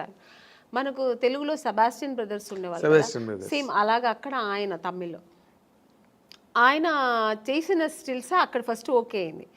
సెకండ్ నేను సెబాస్టియన్ బ్రదర్ ఆఫీస్ వాళ్ళతో ఫొటోస్ తీయాలని వెళ్తే ఆయన సెబాస్టియన్ బ్రదర్ ఊరికే వాళ్ళ ఆఫీస్ ముందు ఊరికే ఒక 2 photos తీశాడు ఆయన. ఇవేం మేకప్ లేదు, మామూలుగా నేను వెళ్ళాను, ఫొటోస్ తీస్తే ఆ ఫోటో నాకు ఇచ్చారనమాట. అది ఎవరు చూసినా అమలా గారులా ఉన్నారు, ఇలా ఉన్నారు, అలా అంటే ఒక ఆర్టిస్ట్లా ఉండేది, మేకప్ లేదు, ఏమీ లేదు, చాలా బాగుండింది, ఇంత బ్యూటీగా ఉండింది. ఆ ఫొటోస్ ఎలాగో మేనేజర్ తీసుకెళ్ళి గంగేమరన్ వాళ్ళకి, మీకు తమిళ్లో ఎక్కువ కొంచెం న్యాచురల్ ఇష్టపడతారు, ఓవర్ మేకప్, మేకప్ కూడా ఎక్కువ ఉండదు. ఆయనకు చాలా నచ్చింది ఆ ఫోటో. మళ్ళీ ఆ అమ్మాయి ఈ అమ్మాయి అనుకున్నారా లేదు ఏమి జరిగిందో, ఆ ఫోటో చూస్తే ఆయన వెంటనే పిలిచి మాట్లాడి ఆ సినిమాకు అవకాశం ఇచ్చారు హీరోయిన్గా. సో అక్కడ హీరోయిన్ అయిన తర్వాత ఇక్కడికి వచ్చారు? అవును, హీరోయిన్ చేస్తున్నాను, అది ఇంకా సగంలో ఉంది షూట్. ఆ సగం అవుతున్నప్పుడు మళ్ళీ ఇంకో సినిమా, ఇప్పుడు మామూలుగా గంగేమరన్ గారి సినిమా పెద్ద బ్యానర్లో రామరాజు గారు పక్కన చేస్తున్నానప్పుడు ఒక 2-3 సినిమాలు నేను అప్పటికే బుక్ అయిపోయాను అక్కడ. సో చేస్తూ ఉన్నప్పుడు నాకు తెలుగులో ఆఫర్ వచ్చింది, ఎవరు మన ఈవి గారు. కానీ నాకు తమిళ్లో ఇంత కష్టపడి ఇంకా తెలుగు ఎంత పెద్ద ఇండస్ట్రీ అప్పట్లో. అవును, ఎప్పుడైనా పెద్ద ఇండస్ట్రీ, ఇప్పుడు ఇప్పుడు అంతకన్నా పెద్ద ఇండస్ట్రీ. ఇప్పుడు అంటే నేనేమంటాను, అప్పుడు ఓన్లీ తెలుగు మాత్రమే పెద్ద ఇండస్ట్రీ. ఎగ్జాక్ట్. ఇప్పుడు కన్నడ, హిందీ, తమిళ్ ఇప్పుడు అన్నీ కొంచెం ఆ ఈక్వల్ వచ్చేసింది. ఇప్పుడు ఒకప్పుడు కన్నడ ఇండస్ట్రీ అంటే ఏమీ లేదు. ఇప్పుడు ఈక్వల్ టు మనకు తెలుగులా వాళ్ళు ఎక్కువ ఖర్చు ఖర్చు పెట్టి పెట్టేస్తారు. రవిచంద్రతో ప్రారంభమైంది. అవును, అప్పుడు అలా కాదు. ఓన్లీ తెలుగు ఇండస్ట్రీ అంటేనే ఒక హిందీ తర్వాత నెక్స్ట్ మనకి తెలుగు. ఎగ్జాక్ట్లీ. అలాంటి ఇండస్ట్రీలో మనకు దొరుకుతుందా? అమ్మో బాబా, అది ఇంపాసిబుల్. మేము తమిళ్లోనే ఇంత ట్రై చేశాను, ఇంకా తెలుగులో చాలా కష్టం అనుకొని నాకు అసలు నమ్మకం లేదండి. కానీ దొరికింది. అది ఎలా జరిగిందండి? అప్పుడు ఆ టైంలో నాకు కరెక్ట్గా మా నాన్నగారు పోయారండి. ఆయన హెల్త్ ఇష్యూస్ వల్ల ఆయన పోయారు. నేను అప్పుడు తమిళ్ షూటింగ్లో వేరే ఎక్కడో ఉన్నాను, అవుట్డోర్లో ఉన్నా, నేను మా అమ్మగారు. మా బ్రదరు మా సిస్టర్ ఇంట్లో ఉన్నారు, వాళ్ళు ఇంకా చిన్నపిల్లలు పాపం. మా బ్రదర్ తెలిసి వాడు వెళ్ళిపోయాడు. మా సిస్టర్ని తీసుకెళ్ళాక వాడు చిన్నపిల్ల పక్కింట్లో వదిలేసి వాడు వెళ్ళాడు. నాకు కబురు చేశారు. అప్పట్లో మీకు సెల్ ఫోన్ అవన్నీ ఏమీ లేదు. ఫోన్ ఉంది, హోటల్కి ఫోన్ ఉంది, హోటల్కి ఇన్ఫార్మ్ చేస్తున్నారు. వాళ్ళు రిసెప్షన్ వాళ్ళు చెప్పారు. ఎవరి దగ్గర చెప్పారు? ప్రొడ్యూసర్తో చెప్పారు. నేను షూట్లో ఉన్నా, నేను మా అమ్మ షూట్లో ఉన్నాము. ప్రొడ్యూసర్ ఏంటంటే అది క్లైమాక్స్ సీన్, అది ఆల్ ఆర్టిస్ట్ కాంబినేషన్. చెప్తే ఈ అమ్మాయి ఈరోజే వెళ్ళిపోతుంది, నెక్స్ట్ డే మనకు షూటింగ్ కష్టం అయిపోతుందని ఆయన ఏం చేశారు, చెప్పలేదు. ఏదో మీ నాన్నగారు సీరియస్ అంట అని చెప్పారు, అంతే. పోయారని చెప్పనే లేదు మాకు. నేను సీరియస్ అంటే నాన్నగారు కొంచెం హెల్త్ ఇష్యూస్ ఉంది కదా సార్, అప్పుడు కొంచెం భయపడ్డాను. కానీ సార్ ఏమైందంటే ఫోన్ అక్కడి నుంచి ఇక్కడ బెంగళూరు చేస్తే మా నాన్నగారు ఉన్న చోటు చేస్తే కనెక్ట్ అవ్వట్లేదు. సరే అని చెప్పి నేనేం చేశాను, నెక్స్ట్ డే మళ్ళీ మా బ్రదర్ ఫోన్ చేసి కొంచెం ఏదో ప్రెషర్ ఇచ్చినప్పుడు నెక్స్ట్ డే మార్నింగ్ చెప్తున్నాడు ఆయన, ఇలా నాన్నగారు ప్రాబ్లం ఉన్నారు, పోయారు అన్నట్టుగా. ఇంకా అంతే, నేను ఇంకా నిలవలేదు, ఆగలేదు. ఈవినింగ్ ఫ్లైట్కి బయలుదేరి వచ్చాము. చెన్నై డైరెక్ట్ బెంగళూరుకి వెళ్ళలేదు, చెన్నైకి వచ్చి వెళ్దాము అని వచ్చే లోపల ఇక్కడ మా బ్రదరు వాడు ఫినిష్ చేసుకుని వచ్చేసాడు. అప్పటికి నాన్నగారు అన్ని కార్యాలు చేసుకుని ఇంటికి వచ్చి ఆడు అక్కడ వస్తున్నాడు, మేము వస్తున్నాం. నాకు అసలు తెలియదు కదా, బయలుదేరి అప్పుడు చెప్తున్నారు వాళ్ళు. జీవితంలో ఇలాంటి డ్రామాటిక్ సిచ్యువేషన్స్ అది నేను ఎప్పుడు మర్చిపోలేని సిచ్యువేషన్. ఎందుకంటే వాళ్ళు ఏం అనలేదు, ఎందుకంటే వాళ్ళ సిచ్యువేషన్ ఏంటంటే నేను కొత్త అమ్మాయి, వాళ్ళు చెప్తే ఈ అమ్మాయికి వెళ్ళిపోతే ఈ అమ్మాయి కోసం పెద్ద పెద్ద ఆర్టిస్ట్ అందరూ కాంబినేషన్ మిస్ అవుతుంది, వాళ్ళ ప్రాబ్లమ్స్. అది నా ప్రాబ్లం ఏంటి, మా నాన్నగారు పోయారు, నాకు తెలియదు విషయం. ఇలా ఒక సిచ్యువేషన్ నేను అలా అప్పుడు ఎదుర్కోవాల్సి వచ్చింది. ఇంక వచ్చిన తర్వాత ఇంక ఏడుపులో ఇంకా నేను వెళ్ళలే మళ్ళీ బెంగళూరు. ఇంకా నాన్నగారు పోయింది, నాన్నగారిని చూడలేదు, ఇంకేముందని ఏడుస్తూ కూర్చుంటే నెక్స్ట్ డేనే వచ్చారు నాకు. ఆ టైంలో వచ్చింది ఆఫర్, మేడం ఇలా నేను ఊర్లో ఉన్నప్పుడే ఫోన్ చేశారు వాళ్ళు, ఇలా ఉంది అని చెప్పి ఫోన్ చేసి హోటల్కి ఫోన్ చేసి చెప్తే వస్తామండి, ఇట్లా వచ్చిన నేను కలుద్దామన్నా. నాన్నగారు విషయం జరిగిన తర్వాత నేను టోటల్గా మర్చిపోయాను. లేదండి నేను రాలేదు, మా నాన్నగారు వెళ్ళిపోయారు, మనసు బాగాలేదు, పైగా ఇప్పుడు చాలా డల్గా ఉన్నాను. మామూలుగా మంచిగా వచ్చినప్పుడే నన్ను సెలెక్ట్ అవును, ఇంక ఈ టైంలో నేను సెలెక్ట్ అవుతామని మనసులో నేను అనుకుని, నేను రానండి, ఇప్పుడు బాగుండేది కూడా వస్తే, నా ఫేస్ వేరే డల్గా ఏడ్చి అని చెప్పా. లేదమ్మా డైరెక్టర్ గారు ఫొటోస్ చూసి చాలా, ఫొటోస్ ఎప్పుడు బాగానే ఉందంటారండి, డైరెక్ట్గా చూస్తే వద్దంటారు ఎందుకు?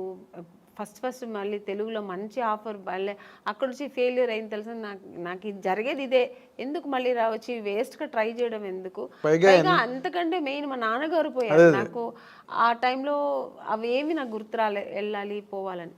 మా అమ్మ ఏం చెప్పారంటే, నువ్వు వెళ్ళమ్మా, ఎందుకు పిలుస్తున్నారు, నాన్నగారు బ్లెస్సింగ్స్ ఉంటుంది, సినిమా దొరుకుతుంది, ఏం అలా అనుకోకు, వెళ్ళు, నువ్వు డ్రెస్ అవ్వు అని చెప్తే అప్పటికప్పుడు వెళ్ళి డ్రెస్ అప్ అయ్యి వెళ్ళాను. బట్ డైరెక్టర్ గారు ఈవీ గారికి చెప్పారు, ఇలా నాన్నగారు పోయారు, అమ్మాయి పాప చాలా ఇబ్బందిలో ఉంది, డిప్రెషన్లో ఉందంటే. వచ్చిన తర్వాత చూసారు, ఆయనకు కూడా ఒక చిన్న షాక్ వచ్చింది, ఈ అమ్మాయి అన్నట్టుగా చూసి. ఎందుకంటే ఫొటోస్లో ఇంత చిన్న మేకప్ అవి ఉంటాయి కదా ఫోటోలో, బాగా మేకప్, ఇప్పుడు రెగ్యులర్ మేకప్ ఉంటుంది కదా సార్, డిఫరెంట్ కాస్ట్యూమ్స్ వేసుకొని ఉంటాం, ఒక్కొక్క కాస్ట్యూమ్స్లో ఒక్కొక్క అందం ఉంటుంది. మనం మామూలుగా ఒక డ్రెస్ వేసుకుని వెళ్ళాను, పైగా మా నాన్నగారు పోయారు, నాకు పెద్ద ఇంట్రెస్ట్, లిప్స్టిక్ కూడా వేసుకోలే నేను, ఒక ఏదో విరక్తిలాగా వెళ్ళాను నేను, ఏముంది నాన్నగారే పోయారు అన్నట్టుగా ఆ టైంలో వెళ్తే డైరెక్ట్గా ఏం చేస్తారు, సరే మనం ఒక వీడియో టెస్ట్ చేసేద్దామని ఇమీడియట్గా అప్పటికప్పుడే ఒక మేకప్ వేసి టెస్ట్ చేశారు. అప్పట్లో వీడియో టెస్ట్ చేశారు, ఆడిషన్ చేశారు ఆయన. అప్పుడు 100% ఓకే, ఇమీడియట్గా అడ్వాన్స్ ఇచ్చి నాకు తెలుసు మీరు సెలెక్ట్ అవ్వడం, ఆ సినిమా అంతా సో ఆ దుఃఖంలో కూడా ఒక మంచి ఆ సంతోషాన్ని ఎలా సెలబ్రేట్ చేసుకోవాలని కూడా ఇంకా నాన్నగారు పేరు. బట్ నిజంగా ఆయన ఆశీస్సులు, ఆయన బ్లెస్సింగ్స్, దేవుడు బ్లెస్సింగ్స్, ఆ సినిమా దొరికింది నాకు. సినిమా అది కూడా మంచి హిట్ అయింది కూడా. అక్కడి నుంచి నా లైఫ్ తమిళకి దూరం అయిపోయింది, ఇంకా అటు చూడలేదు. ఇంకా ఫుల్ నా తెలుగు ఇండస్ట్రీలో స్థిరపడడం, ఇంకా తెలుగు ప్రేక్షకులతో నేను దగ్గర అవ్వడం, మంచి మంచి సినిమాలు చేయడం. జమ్మలక్కడి పంపు తర్వాత ఇమీడియట్ గా మీకు ఆఫర్లు అవి ఎలాగ వచ్చాయండి? చేస్తున్నప్పుడే రేపటి రౌడీని ఒక సినిమా చేశాను. తమిళ్లో రెహమాన్ అని ఒక హీరో ఉంటారు, రఘు లక్ష్మి గారు దాంట్లో లీడ్ రోల్ చేశారు. నాకు అత్తగారు రోల్, అలా మంచి క్యారెక్టర్, అందులో కూడా హీరోయిన్ రోల్. సో ఆ సినిమా చేసిన, ఈ సినిమా రిలీజ్ అయిన తర్వాత ఆ సినిమా రిలీజ్ అయింది, బట్ యావరేజ్ పోయింది. తర్వాత మిస్టర్ పెళ్ళాం ఇలాగా, ఇంకా అక్కడి నుంచి మొత్తం మిస్టర్ పెళ్ళాం రిలీజ్ అయిన తర్వాత అవార్డు వచ్చింది అనుకోకుండా. ఒక మంచి ఆర్టిస్ట్, అంటే చాలా పెద్ద హీరోయిన్ అయిపోయారు మీరు మిస్టర్ పెళ్ళాం తర్వాత. ఎందుకంటే ఆ సినిమా హిట్ అవడం, రాజేంద్ర ప్రసాద్ గారి కాంబినేషన్, అవతల బాపు గారు డైరెక్టర్. సో అక్కడి నుంచి నాకు నా లైఫ్ కెరియర్ టోటల్గా నేను అనుకున్నది అలా జరిగిందనమాట. అదే నాన్నగారే చూడలేకపోయాను. ఆ టైంలో మా నాన్నగారు నేను హీరోయిన్ అవ్వాలని నాన్నగారు వద్దన్నారు. తర్వాత నాన్నగారు లేదు, నువ్వు చేస్తావు, నీకు ఆ కెపాసిటీ ఉంది, నీకు ఇంట్రెస్ట్ ఉంది అని నాన్నగారు అప్రోచ్ చేసినప్పుడేమో నాన్నగారు లేరు చూడ్డానికి. అదన్నీ కొంచెం ఆ టైంలో బాధ అనిపించింది. తర్వాత ఇంకా బాధపడడానికి కూడా టైం లేదు, ఇంకా ఆలోచనలే. ఆయన బ్లెస్సింగ్స్ అలాగే, దేవుడి బ్లెస్సింగ్స్తో నేను అలా ట్రావెల్ అయ్యాను. కానీ గొప్ప విషయం ఏంటంటే, గొప్ప విషయం కాదు, but you have to tell that ఇండస్ట్రీలో అడుగుపెట్టినప్పటికీ అసలు బొమ్మల కొలువులో ఉన్నారు హీరోయిన్స్ అందరూ. ఎంతమంది ఉండాలో సినిమా ఇండస్ట్రీలో అంత ఆ నెంబర్ ఆఫ్ హీరోయిన్స్ మళ్ళీ రిపీట్ అవ్వలేదండి, అంత నెంబర్. నాకు తెలియదండి. You can just think. ఓ పక్కన శ్రీదేవి గారి దగ్గర నుంచి మొదలెడితే విజయశాంతి గారు, రాధా, సుహాసిని, భానుప్రియ, మనోచిత్ర అని ఇంకో హీరోయిన్, వరుస హీరోయిన్లు. ఇంకొంచెం ముందుకు వస్తే సౌందర్య, నగ్మ, రోజా, కనక అవతల తమిళ్లో. ఇలాగా ఒక మినిమం ఒక 25 మంది హీరోయిన్స్ బెంగళూరు నుంచి కానీ, తమిళ్, తెలుగు. అది ఆ టైంలో అసలు మీకు అవకాశాలు రావడం అన్నది మీకు ఎలాగా అసలు జరిగిందండి? అది మిరాకల్ అని చెప్పాలా? మిరాకల్ కాదండి, అది దేవుడు బ్లెస్సింగ్స్. ఎందుకంటే నేను ఎక్కువ దేవుడు నమ్ముతాను. జాతకాలు కూడా నమ్ముతారు? లేదండి, జాతకాలంతా నేను నమ్మను. నాకు ఒక్కటి దేవుడు లేకుండా ఏమీ జరగదు, ఆయన అనుకుంటేనే అన్ని జరుగుతుంది అని ఒక నమ్మకం ఎక్కువ, భగవంతుడి మీద ఎక్కువ నమ్మకం. అలాగే నాన్నగారు బ్లెస్సింగ్స్ నా మీద ఎక్కువ ఉంటుంది ఎప్పుడు. ఎందుకంటే నేను ఎక్కువ నాన్న అంటే చాలా ఇష్టం నాకు. ఆడపిల్లలకి సాధారణంగా తండ్రి ఎందుకంటే అమ్మ మీద ప్రేమ లేదని కాదు, ఎక్కువ నాన్నగారితో గారాభంగా ఉండేదాన్ని. సో అందుకని ఫస్ట్ హీరో నాన్నే కదా ఆడపిల్ల. అందుకని ఇప్పుడు మా నాన్నగారికి ఇంట్లో ఉన్నప్పుడు ఆయనకి దీపం పెట్టకుండా ఉన్నాను, రోజు ఆయనకి దీపం పెడతాను. దేవుడికి అంతే, ఆయన ప్రార్థన లేకుండా ఒక్కరోజు కూడా ఉండదు. పూజ ఒకవేళ చేయకపోయినా దేవుడిని తలుచుకోకుండా ఒక్కరోజు కూడా ఉన్నాను. సో ఆ దేవుడు బ్లెస్సింగ్స్ నాకు ఎక్కువ అని నేను అనుకుంటున్నా, నా నమ్మకం అది. మీ టాలెంట్ కాదు, సెకండ్ అది. ఇప్పుడు నాలాగా టాలెంట్ ఎంతమందికి లేదండి. ఎవరు వచ్చేప్పుడు టాలెంట్తోనే వస్తారు. చాలా టాలెంట్ చేసుకుని నేను చెయ్యాలి, బాగా చేయాలి అని ఒక అంబిషన్తో వస్తారు. అందరూ సక్సెస్ అవ్వరు కదా. అవును, అది కరెక్ట్. డెస్టినీ అన్నది ఒకటి ఉంటుంది. అది సక్సెస్ అవ్వాలంటే దేవుడి బ్లెస్సింగ్స్ లేకపోతే ఇంపాసిబుల్ అని నా నమ్మకం. నేను అందరినీ అనట్లేదు, నా నమ్మకం అయితే అది. అదేలేండి. అయితే ఇప్పుడు మీరు ఇందాక జరగదేమో అనేది కూడా జరిగిపోతుంది అనేది దేవుడు దేవుడిని ప్రార్థిస్తే జరుగుతుంది అనే నమ్మకం నాకు. ఒక నమ్మకం మీకు, ఒక నమ్మకం. అయితే ఇప్పుడు మీరు ఇందాక చెప్పినట్టుగా ఇంతమంది హీరోయిన్లు, ఓ పెద్ద సర్కిల్ ఆఫ్ హీరోయిన్స్ మధ్యలో ఆమని గారు కెరీర్ స్టార్ట్ అయినప్పుడు కానీ మీరు చెప్పినప్పుడు మీనా గారు, మీనా, రోజా గారు, అవును, రమ్యకృష్ణ గారు, సౌందర్య వీళ్ళందరూ మీరు చూస్తే ఎంత పెద్ద పెద్ద హీరోయిన్స్ మధ్యలో నేను కూడా ఉన్నానంటే అది ఓన్లీ నా టాలెంట్ ఒకటే కాదు, దేవుడు బ్లెస్సింగ్స్ కూడా. నేను కూడా అంటే అసలు వాళ్ళకి వచ్చిన కన్నా మంచి మాస్టర్ పీస్ ఇట్లు మీకు వచ్చాయి. ఒక మిస్టర్ పెళ్ళం కానీ, ఒక శుభలగ్నం, మంచి క్యారెక్టర్స్ చేశాను నేను. స్టార్డమ్ అనేది పక్కన పెడితే పెద్ద పెద్ద స్టార్స్ నేను చేయకపోయి ఉండొచ్చు, బట్ మంచి మంచి డైరెక్టర్స్, పెద్ద పెద్ద స్టార్ డైరెక్టర్స్తో చేశాను. అవును. అంటే బాపు గారు పేరు చెప్తేనే తెలియని ఎవరు ఉంటారు. బాపు గారి సినిమానా, పైగా ఆయన సినిమాల్లో హీరోయిన్స్ బాగా అవును ఫ్రేముల్లాగా గీసి మరి అందంగా చూపిస్తారు. అందం లేని వాళ్ళు కూడా అందంగా చూపిస్తారు ఆయన, అది ఆయన అన్నమాట. అలాగే కె విశ్వనాథ్ గారు, కె రాఘవేంద్రరావు గారు, దాసినారాయణరావు గారు, కృష్ణారెడ్డి గారు, ఇలాంటి వాళ్ళు డైరెక్టర్స్ అంతా చేసే అవకాశం, మంచి మంచి క్యారెక్టర్స్ చేసే అవకాశం, మంచి పడినాయి. అది నా గాడ్ గ్రేస్. అదే ఇందాక ఇప్పుడు మీరు ఇంతమంది హీరోయిన్ లిస్ట్లో మీకు బాగా క్లోజ్ ఫ్రెండ్స్ అని చెప్పుకునే వాళ్ళు ఎవరండి? నాకు ఎందుకంటే మీకు ఆ ఫ్రెండ్షిప్ అన్న యాంగిల్ చాలా తక్కువ. అవునండి, నేను ఎక్కువ ఫ్రెండ్స్ ఎక్కువ మెయింటైన్ కాదు, నేను ఎవరితో ఎక్కువ మాట్లాడను కాబట్టి మూవ్ అవ్వను. సో అందుకని నేను ఎక్కువ అలా మూవ్ అయ్యి మాట్లాడే ఒక హీరోయిన్ సౌందర్య గారు. ఎందుకంటే అది ఎలా కనెక్ట్ అయ్యానంటే, అమ్మాయి బెంగళూరు, నేను బెంగళూరు, సో కన్నడ ఇద్దరు బెంగళూరు బాలికలు. తర్వాత ఆ టైంలో మేము దగ్గర 3-4-5 పిక్చర్స్ కలిసి చేసాం మేము.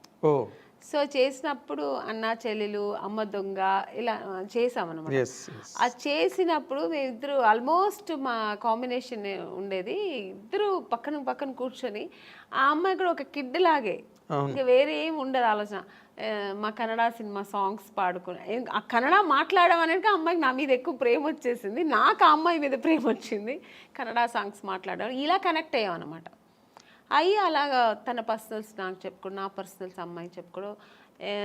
ఆఫ్టర్ నేను మ్యారేజ్ చేసుకున్న తర్వాత వాళ్ళ అమ్మగారు ఫోన్ చేసి, ఎలా ఉన్నావు అమ్మని, ఇంత బిజీగా ఉన్నావు, ఎలా ఇంట్లో కూర్చున్నావు అనేవారు. ఆ అమ్మాయి కూడా నన్ను షూటింగ్ స్పాట్కి రమ్మని పిలిచేది. తను ఓన్ సినిమా తీశారు వాళ్ళ బ్యానర్లో. అవును. అప్పుడు ఇక్కడ బ్రదర్ అమరు, అవును, రామని నాకు బోర్ కొడుతుంది, ఒంటరిగా ఉన్నాను అని, ఎక్కడో మైసూరు దగ్గర సోమనాథ్పూర్ అని షూటింగ్లో నేను వెళ్ళలేకపోయాను, వస్తానని చెప్పాను. సో అలా చాలా దగ్గర ఉండింది. ఆఫ్టర్ మ్యారేజ్ తర్వాత కూడా నేను ఫ్రెండ్షిప్ కంటిన్యూ అయిందంటే ఒక సౌందర్య. తన నాన్నగారు పోయినప్పుడు కూడా నాకు ఫోన్ చేసి ఓన్లీ ఏడ్ చేసి, నువ్వు ఇప్పుడు రా, నేను కలవాలి, నీతో మాట్లాడాలి నేను అంటే. టైం అప్పుడు 10 o'clock అయిపోయింది, నేను షూట్ చేసుకుని వచ్చాను హైదరాబాద్లోనే. తను ప్రశాంత్ కుటీర్లో ఉంది, నేను హోటల్లో ఉన్నాను. నేను కూడా ఏదో హోటల్లో ఉన్నాను. చెప్పేదాన్ని వెంటనే కారు వేసుకుని వచ్చాను అనమాట ప్రశాంత్ కుటీర్. వస్తే కూర్చొని, ఎందుకంటే అమ్మాయి సెంటిమెంట్గా ప్రశాంత్ కుటీర్ చాలా ఎంత పెద్ద హీరోయిన్ ప్రశాంత్ కుటీర్లో ఉండేది. ఇప్పుడు మేమందరూ కూడా ఒక స్టేజ్ వచ్చిన తర్వాత హోటల్స్ మారాము, అమ్మాయికి అసలు మారలేదు, ఆ రూమ్ మారలేదు, ఆ ప్రశాంత్ కుటీర్ని వదలలేదు. అంతే వెజిటేరియన్ ఫుడ్. అవును, ప్రశాంత్ కుటీర్ బాగుంటుంది, అది ఒక ఈ హోమ్లీగా ఇల్లు అట్మాస్ఫియర్ ఉంటుంది. సో అక్కడ వెళ్తే అసలు నన్ను హగ్ చేసుకుని బోర్ నేర్చేసింది, చిన్నపిల్లలాగా ఏంటి. మా 4 పిల్లర్స్లో ఒక పిల్లర్ వెళ్ళిపోయారు నాన్నగారు, నేను అమ్మ ముగ్గురే ఉన్నాము అమ్మని అని ఏడ్చి, అన్నాను ఏదున్నా ధైర్యంగా ఫేస్ చేయాలి, నువ్వు ఏడవ, నేను తనకు ధైర్యం చెప్పింది, నేను అమ్మాయిలాగే. కానీ ఆ టైంలో అలా ఒకరికొకరు ఆద్దరు చెప్పుకొని అంత క్లోజ్ ఉండేది అన్నమాట అమ్మాయి. కానీ మరి అమ్మాయి పోయింది అలాగా, అప్పుడు అసలు నేను షూట్లో ఉన్నానండి అప్పుడు కూడా, ఆ టైంలో షూట్లో ఉన్నాను నేను. చెప్తే నేను అది నమ్మలేదు, సౌందర్యాన్ని వేరే ఎవరైనా చెప్తున్నారేమో, సౌందర్య ఎలా పోతుంది, నేను ఎందుకు పోతుంది అన్నాను. అసలు నమ్మలేదు నేను. అసలు ఇలా కెమెరా పెట్టి ఇలా సౌందర్య గారు పోయారంటే ఇంక నేను నాకు పక్కన మనుషులు ఉన్నారని ఏడ్చేసానండి. ఎవరి దగ్గర ఉంది ఆ క్లిప్పింగ్స్ తెలియదు కానీ చూసారంటే చాలా ఘోరంగా ఉంటుంది. చిన్న పిల్లలాగా ఏడ్చేసాను నేను. నాకు మాటలు రావట్లేదు. నాకు ఒక షాక్ లాగా అయిందనమాట. ఆ అమ్మాయి పోవడం ఏంటి అసలు. ఆ తర్వాత అసలు నేను దేవుడి దగ్గర నిజంగా నేను ఇది ట్రూ అండి. నేనైతే దేవుడి దగ్గర ఒక్కటే వేడుకున్నా, నన్ను తీసుకెళ్ళొచ్చు కదా ఆ అమ్మాయిని ఉంచేసి అనిపించింది ఆ టైంలో. అలా ఏడ్చేసాను నేను. సో చాలా మంచి అమ్మాయి కూడా అమ్మాయి, ఒక మంచి అమ్మాయి, పర్సనల్గా అన్ని విషయాల్లో చాలా మంచి అమ్మాయి. ఆ టైంలో అలా ఫీల్ అయ్యాను అనమాట. ఇప్పుడు ఆ అమ్మాయిని తలుచుకున్న రోజు ఉండదు నాకు. ఎప్పుడైనా సినిమాలు వస్తే తన సినిమాలు చూస్తుంటే ఏడుపు వచ్చేస్తుంటుంది. నేననే కాదండి, అందరికీ సౌందర్య అంటే చాలా ఇష్టం. ఎందుకంటే అమ్మాయి ఎప్పుడు ఎవరిని ఒక్క మాట కామెంట్ చేయడం కానీ లేకపోతే ఇంకోళ్ళని క్రిటిసైజ్ చేయడం కానీ ఉండదండి. ఆల్మోస్ట్ మీలాగే మీ ఇద్దరు కనుక త్రాసులు వేస్తే అలాగే మంచి మంచి క్యారెక్టర్స్ చేసింది, మంచి ఆర్టిస్ట్, ఒక అమూర్ లాంటి సినిమా చేసింది, మంచి సినిమాలు వేసింది అలా. కానీ అమ్మాయి ఒక మంచి లైఫ్ చూడలేకపోయింది కదా అనిపించింది. వాస్ షీ హ్యాపీ అండి బిఫోర్ మ్యారేజ్ ఆల్సో? హ్యాపీ అండి. అమ్మాయి చల్లిమ యాక్చువల్గా అమ్మాయికి అలా ఉండడం ఇష్టం. సినిమా ఇంట్రెస్ట్ తక్కువ అండి. తను నాన్నగారు చెప్పారని హీరోయిన్ అయింది, కానీ తర్వాత తనకి ఇంట్రెస్ట్ వచ్చి తర్వాత చేసింది, అది వేరు. తన ఇష్టం ఏంటంటే మామూలు మన ఒక లైఫ్ ఉంది కదా, మ్యారేజ్ చేసుకోవాలి, మనం మామూలు ఒక సామాన్య మనుషులాగా ఉండాలని, హౌస్ వైఫ్ లాగా మన అందరిలా ఉండాలని చాలా ఇష్టపడేది నాకు తెలుసు అమ్మాయి. అలాంటి ఒక లైఫ్ ఆ అమ్మాయి అనుభవించకుండా వెళ్ళిపోయింది.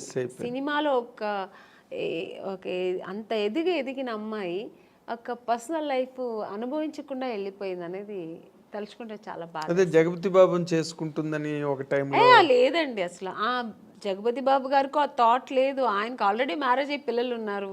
ఆయన అలా లేదు. జగపతి బాబు గారికి సౌందర్య అంటే రెస్పెక్ట్, అట్ ఎ టైం ఆయనకు చాలా ఇష్టం కూడా అమ్మాయి అంటే. ఆర్టిస్ట్గా మంచి ఆర్టిస్టు. వాళ్ళు బ్యానర్లో చాలా చేసిన సినిమా 2-3 సినిమాలు ఏదో చేసింది అనుకో.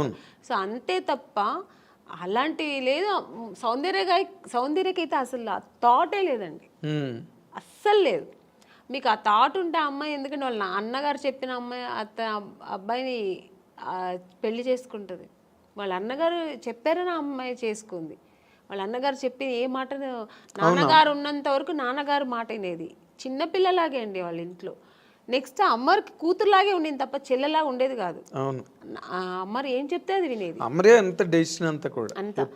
అలాంటి ఉన్నప్పుడు ఇంకా జగపతి బాబు గారి మీద అలాంటి అసలు అదంతా ఊరికి ఇండస్ట్రీ అంతా విపరీతంగా మాట్లాడుకున్నారు. లేదండి, చెవిలో పడిందో లేదో నాకు తెలియదు, తెలుసు నాకు కూడా, బట్ లేదు అలాంటి లేదు. ఆ అమ్మాయికి లేదు, జగపతి బాబు గారికి కూడా లేదు అలాంటి. ఆయన అసలు అందరితో బాగా క్లోజ్ గా మాట్లాడతారు. అలాగే ఆ అమ్మాయితో కూడా ఉండేవారు అనమాట. కాకపోతే అంటే ఎక్కువ సినిమాలు కలిసి చేశారు, అందుకని అలా వచ్చింది అది. వాళ్ళిద్దరూ కొంచెం ఒక 4-5 సినిమాలు కలిసి చేశారు ఆ టైంలో. అవును. తర్వాత ఇప్పుడు క్వైట్ కాంట్రాస్ట్ రోజా గారు. అవును, మామూలు ఆటం బాంబు. నిజంగా గర్వంగా ఉందండి. ఎందుకంటే మా ఇండస్ట్రీలో ఒక హీరోయిన్ ఒక పొలిటీషియన్లు వెళ్ళి అలా గట్స్గా మాట్లాడడం నిజంగా కదా. పాలిటిక్స్ లోకి రమ్మని ఎప్పుడు అడగలేదు ఆవిడ మిమ్మల్ని? నన్ను లేదండి. అంటే రోజా గారు నాకు బాగా క్లోజే. అంటే సౌందర్య ఫ్రెండ్షిప్ వేరు. ఇప్పుడు రోజా గారు ఎలా అంటే సెట్లో ఉన్నంత వరకు చాలా బాగా మాట్లాడారు. మీరు ఇప్పుడు కూర్చుని ఉన్నంతసేపు క్లోజ్గా ఉంటారు, తర్వాత ఇంకా వాళ్ళ పనులు వాళ్ళకి, మా పనులు మనకి, అలా ఉంటారు ఆవిడ. ఆ ఫ్రెండ్షిప్ని అలా కంటిన్యూ చేయరు అనమాట. ఇప్పుడు అదే మళ్ళీ ఇళ్ళకెళ్ళి ఫోన్లు మాట్లాడుకోవడం కానీ, ఎలా ఉన్నావు, మళ్ళీ మెసేజ్లు, ఇప్పుడంతా ఫోన్లు వచ్చాయి, మెసేజ్లు పెట్టడం కానీ నేను పెడుతూ ఉంటాను, గుడ్ మార్నింగ్ మెసేజ్లు అన్నీ. తను దానికి రిప్లై చేస్తుంటుంది తప్ప పెద్దగా తను ఇంకా అంటే ఉన్న బిజీ అలాగా ఆవిడ. అంతే కదా, చాలా బిజీ కదండి ఆవిడ పనులు చేసుకోవడానికి కూడా టైం ఉండదు. ఇంకా మా మెసేజ్ లేకపోతే పెడుతూ కూర్చుంటారు చెప్పండి. సో అంతే కానీ ఆ ఫ్రెండ్షిప్ లేదని కాదు, టైం లేదు ఆవిడకి. ఫస్ట్ ఆఫ్ ఆల్ ఎప్పుడు బిజీ ఉంటుందండి. ఇప్పుడే కాదు, హీరోయిన్గా ఉన్నప్పుడు చూసారంటే తమిళ్లో బిజీ, తెలుగులో బిజీ, కన్నడలో సినిమాలు చేసేది రోజా గారు. ఫుల్ బిజీగానే ఉండేవారు ఆవిడ. దాని తర్వాత ఇంక పాలిటిక్స్కి వచ్చి ఈవెంట్స్ చేసేవారు, ఎప్పుడు బిజీగా ఉంటారండి. అవును. అంటే మీ ఇద్దరు మామూలుగా పాలిటిక్స్ గురించి మాట్లాడుకోవడం అలాంటివి ఏమి ఉండవు? లేదు, నాకు అసలు పాలిటిక్స్ అంత నాలెడ్జ్ లేదు, నాకేం తెలీదు. ఊరికే చూస్తుంటాను అంతే. కాదు, రోజా గారు అలా మాట్లాడుతున్నప్పుడు మీరు విని ఏంటి అలా మాట్లాడుతున్నావు ఏంటి అసలు ఏం అండం గట్టి అంటే అలా మాట్లాడాలేమో మరి, అది నాకు తెలియదు మరి. అంటే పాలిటిక్స్కి వెళ్తే అలా ఉండాలేమో, అలా ఫైర్ బ్రాండ్ అలా లేకపోతే ఇంకా అదే. ఇప్పుడు మన సినిమాలో మనం నటించడం ఎలాగో అలాగా అలా మాట్లాడడం అదొక నటన. ఎగ్జాక్ట్లీ, అదొక పాత్ర పోషణ. నటన అనడం కన్నా అదొక క్యారెక్టర్, దాన్ని పోషించాలి అక్కడ. అయితే మీ కెరీర్లో ఫస్ట్ ఇన్నింగ్స్ అంతా బాగా సక్సెస్ఫుల్గా ఉన్నారు, సెకండ్ ఇన్నింగ్స్లో కూడా కంఫర్టబుల్గా ఉన్నారు. మీకంటూ అసంతృప్తులు ఏం లేవండి కెరీర్లో ఇన్ జనరల్గా? అంటే మనిషి అన్న వాళ్ళకి మనం ఎంత సక్సెస్ఫుల్గా ఉన్న కెరీర్లో కొన్ని ఎక్కడో తెలియని పాయింట్లో కొన్ని డిసాటిస్ఫాక్షన్స్ అలా మిగిలిపోతాయి. అలాంటివి ఏమైనా ఉన్నాయా? లేదు, I'm happy and I'm completely happy. నేను హీరోయిన్ అవ్వాలనుకున్నా, అయ్యాను. నేను అనుకోకున్న పాత్రలన్నీ నేను చేశాను. ఇప్పటికీ శుభలగ్నం అంటే శుభలగ్నం, మావి చిగురు, శుభ సంకల్పం, మిస్టర్ పెళ్ళాం, ఇలాంటి సినిమాలన్నీ చేస్తానని నేను ఎప్పుడు లైఫ్లో అనుకోలే. మామూలుగా హీరోయిన్స్ అంటే ఏంటి, 4 సాంగ్స్ ఉంటాయి హీరో పక్కన, రెయిన్ సాంగ్ ఒకటి ఉంటుంది, స్విమ్ సూట్ ఒకటి ఉంటుంది, సీషోర్ సాంగ్ ఒకటి ఉంటుంది, మళ్ళీ ఏదో రొమాన్స్ ఉంటుంది, ఇలాగే అనుకుంటాం కదా. అలా కాకుండా ఇప్పుడున్న జనరేషన్ కూడా, మేడం మీరు ఆ సినిమా చేశారు కదా, చాలా బాగుంటుంది మేడం, మొగుడు నమ్మేస్తారు కదా, శుభలగ్నం మేడం, క్లాసిక్స్ కదా అవి, క్లాసిక్స్, మిస్టర్ పెళ్ళాం, ఇలాంటి సినిమాలు కమల్ హాసన్ గారు చేశారు కదండి. మొన్న ఎప్పుడు చెన్నైలో షాపింగ్ వెళ్ళానండి. ఆ షాపింగ్ ఓనర్ వచ్చి తెలుగు ఆయన. ఫస్ట్ నేను ఏదో మేకప్ థింగ్స్ వెతుకుతున్నాను, మీరు మేకప్ ఆర్టిస్ట్ అండి అన్నారు. అండ్ నేను మామూలు వితౌట్ మేకప్లో వెళ్ళాను. నేను మేకప్ ఆర్టిస్ట్ కాదండి, నాకు మేకప్ థింగ్స్ అంటే. తర్వాత ఆయన కొంచెంసేపు అయిన తర్వాత, కాసేపు తర్వాత ఆయన గుర్తుపెట్టాడు, మీరు ఆమ్ని గారు కదండి. బాబాయ్ ఏంటండి ఇలా సన్నబడిపోయారు అన్నారు. సన్నగా ఉంటేనే అండి మళ్ళీ ఛాన్స్ దొరుకుతాయి, లేదంటే దొరకదు, లావ్ అయిపోతే ఎలాగా అన్నాను. అప్పుడు అన్నారు మేడం మీరు అసలు మిస్టర్ పెళ్ళాం ఏం యాక్టింగ్ అండి అంటే, కొంతమందికి మిస్టర్ పెళ్ళాం నచ్చుతుంది, కొంతమందికి శుభలగ్నం నచ్చుతుంది. అలా డిఫరెంట్ రోల్స్ నేను చేసే అవకాశాలు నాకు. సో ఎక్కడ అసంతృప్తి అన్నది ఎక్కడ లేదు. అంటే అసంతృప్తి అంటే అది చేద్దాం అనుకుని నేను చేయలేపాను, లేకపోతే ఈ ఒకరితో చేద్దాం అనుకుని ఆ కాంబినేషన్ ఇప్పటికీ ఉందండి అది అసంతృప్తి. ఇప్పుడు మన శ్రీదేవి గారు చేశారు దాన్ని, మీండం కోకిల, అది వసంత కోకిల, ఆ క్యారెక్టర్ నాకు చేయాలని ఉంది, మిగిలిపోయింది కదా. ఇప్పుడు మళ్ళీ చేయలేము ఆ క్యారెక్టర్ చేయాలంటే. అవును, ఆ స్టేజ్ ఆ ఏజ్ దాటిపోయి. అవును, అది అలాంటి సినిమా. అలాగే ఇప్పుడు రీసెంట్గా మనం బాహుబలిలో రమ్యకృష్ణ గారు అసలు ఎక్సలెంట్ క్యారెక్టర్ కదా అది. సో అలాంటి క్యారెక్టర్లతో దొరికితే నేను చేయాలి అనిపిస్తుంటుంది. ఆర్టిస్ట్కి ఎప్పుడు అసంతృప్తి, తృప్తి అనేది ఉండదు. ఈ క్యారెక్టర్ నేను చేయాలి, ఆ క్యారెక్టర్ నేను చేయాలి, అన్నీ నేనే చేయాలి, కామన్ గా ఉండే తప్ప. బట్ నేను అనుకోని క్యారెక్టర్స్ కూడా నేను చేశాను కదా. అది ఇప్పుడు శుభలగ్నం అని నేను అనుకోలేదు, ఊహించిన క్యారెక్టర్స్ అవన్నీ. సో ఒక పక్కన ఆ సంతోషం కూడా ఉంది. కానీ మీరు అంతమందితో చేశారు కానీ ఒక్కళ్ళతో మిస్ అయ్యారు. తెలుసండి మీరు ఎవరిని అడుగుతున్నారని. ఎవరు చెప్పండి? మా మెగాస్టార్ చిరంజీవి గారు. అదొక్క అసంతృప్తి ఉందండి, ఆర్టిస్ట్గా అదొక్కటి ఉంది. ఎందుకంటే ఆ టైంలో ఆయనతో చేయడానికి అవకాశం రాని హీరోయిన్ మీరు ఒక్కరే. సౌందర్య చేసింది వచ్చిందండి, నాకు అవకాశం రాలేదు. నేను ఎప్పుడు ఆయన్ని జపిస్తూ ఉండేదాన్ని కదా, ఎలా దేవుడిని జపించేదాన్నో అలాగా. నేను చిన్నప్పుడు స్కూల్కి వెళ్ళే టైంలో ఆయన మన రాధా గారి సినిమాలు, విజయశాంతి గారు పక్కన చేసే సినిమాలని ఎక్కువ చూసేదాన్ని. నాకు అక్కడే నేను చిరంజీవి గారు ఫ్యాన్ అయ్యాను. అసలు ఆ చిరంజీవి గారు అంటే ఇంకా పిచ్చి, సినిమా ఎంత పిచ్చో అంతే పిచ్చి నాకు చిరంజీవి గారు అంటే. ఇంకా నేను నా రొమాన్స్, నేను సాంగ్ ఏదైనా నేను డ్రీమ్లో ఇలా ఊహిస్తానంటే చిరంజీవి గారు పక్కన హీరోయిన్ తీసి మీరు వెళ్ళిపోతారు. నేను వెళ్ళిపోయేదాన్ని ఇలా నేను అక్కడ చేస్తే ఎలా ఉంటుందని అలా వెళ్ళిపోయేదాన్ని. సో అలా ఒక డ్రీమ్ నాకు ఉండేదన్నమాట. అది నాకు నిజమైంది కూడా. నాకు నిజంగా దొరుకుతుంది అనుకోలేదు.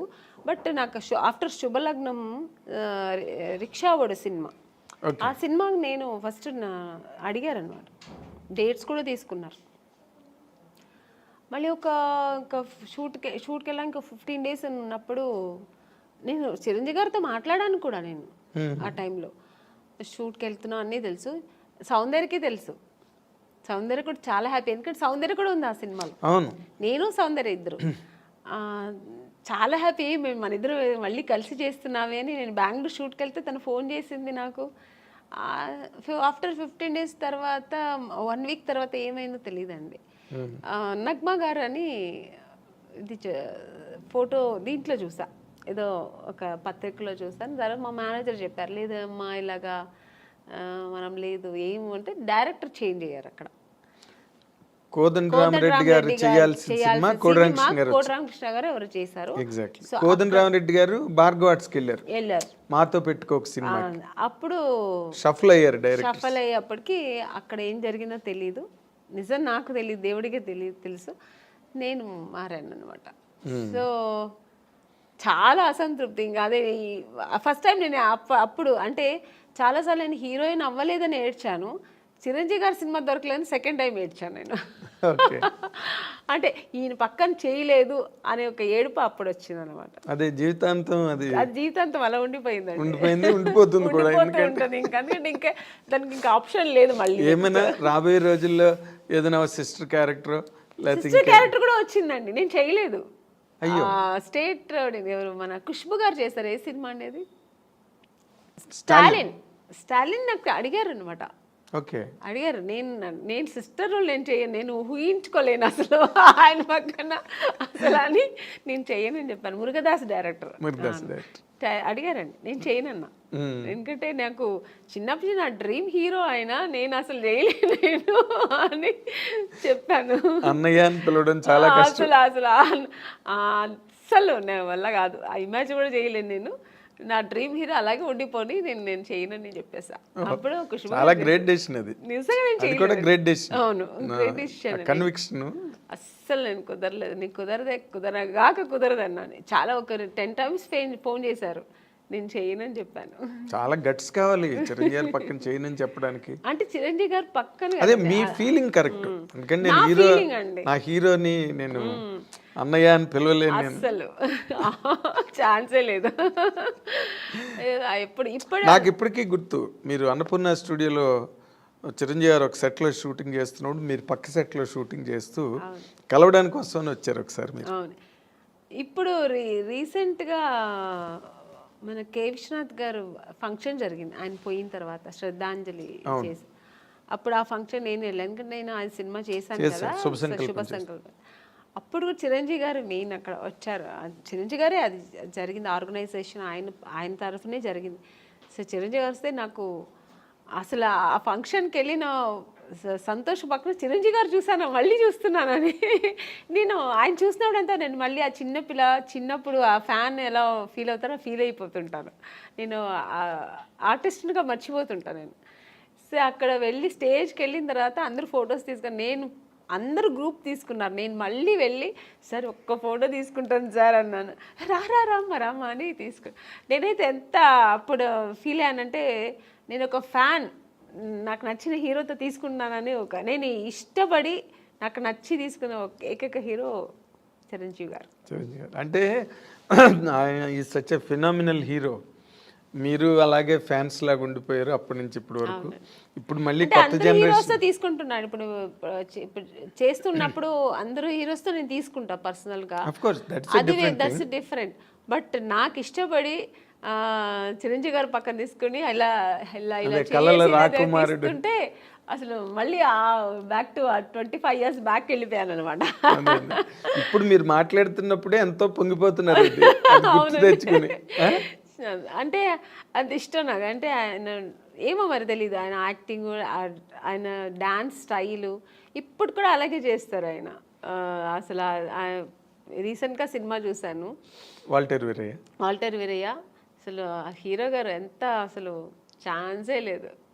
రెడీ అవ్వాలి మరి మీరు. బాలశంకర్ దగ్గరలోనే ఉంది, ఎవరండి? బాలశంకర్ రిలీజ్ దగ్గరలో ఉంది, వెళ్తానండి. ఆగస్ట్ 11. మిస్ చాలా హైలీ ఎక్స్పెక్టెడ్ ఫిల్మ్.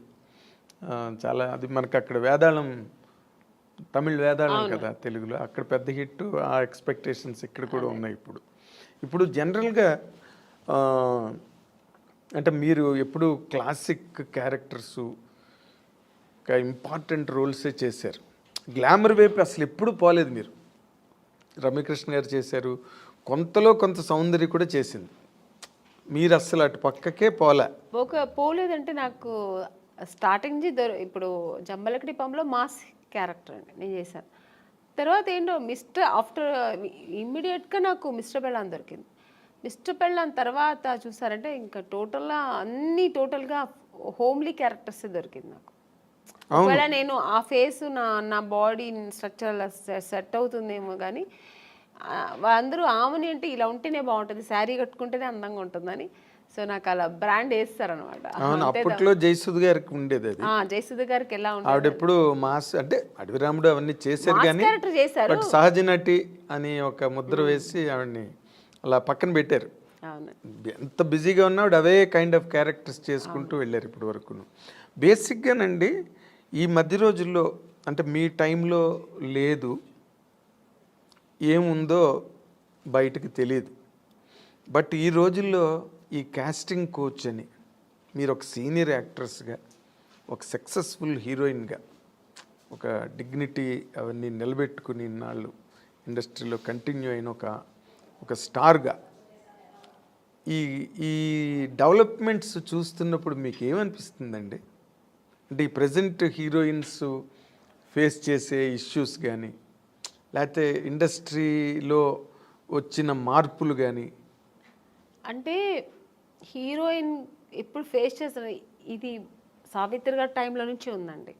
ఓకే, ఇప్పుడు మీరు చెప్పేది ఏంటంటే హీరోయిన్స్ డిఫరెంట్ ప్రాబ్లమ్స్ ఫేస్ చేయాల్సి వస్తుందని. ఆ ప్రాబ్లమ్స్ హీరోస్కి లేదు, హీరోయిన్స్ మాత్రమే ఉంది. అదే కదా చెప్తారు మీరు. అది ఇప్పుడు కాదండి, అప్పుడు ఉన్న హీరోయిన్స్ దగ్గర నుంచి ఉంది.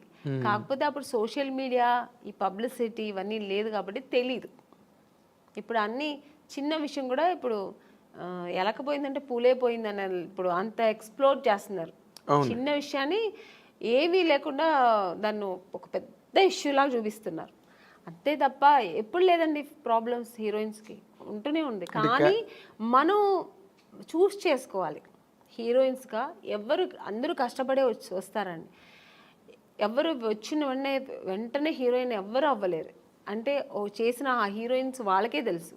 ఎవరికైనా ఆ వెనకాల ఒక కథ ఉంటుంది, వాళ్ళ బ్యాక్గ్రౌండ్ ఉంటుంది, వాళ్ళు ఏం కష్టపడ్డారు, ఎలా వచ్చారనేది ఉంటుంది. కానీ ఇప్పుడు మనం చూస్ చేసుకోవాలి. రెండు ఉంటుంది, మంచి ఉంటుంది, చెడు ఉంటుంది. మీరు ఏ ప్రొఫెషనల్ తీసుకోండి, ఏ జాబ్లో తీసుకోండి, మీకు ఉంటుంది మంచి చెడు. దాన్ని మనం తీసుకునే రీతి, మనం తీసుకోవాల్సిన ఇది మంచి ఇలా వెళ్ళాలి అనేది మన చేతుల్లో ఉంది. అంతే.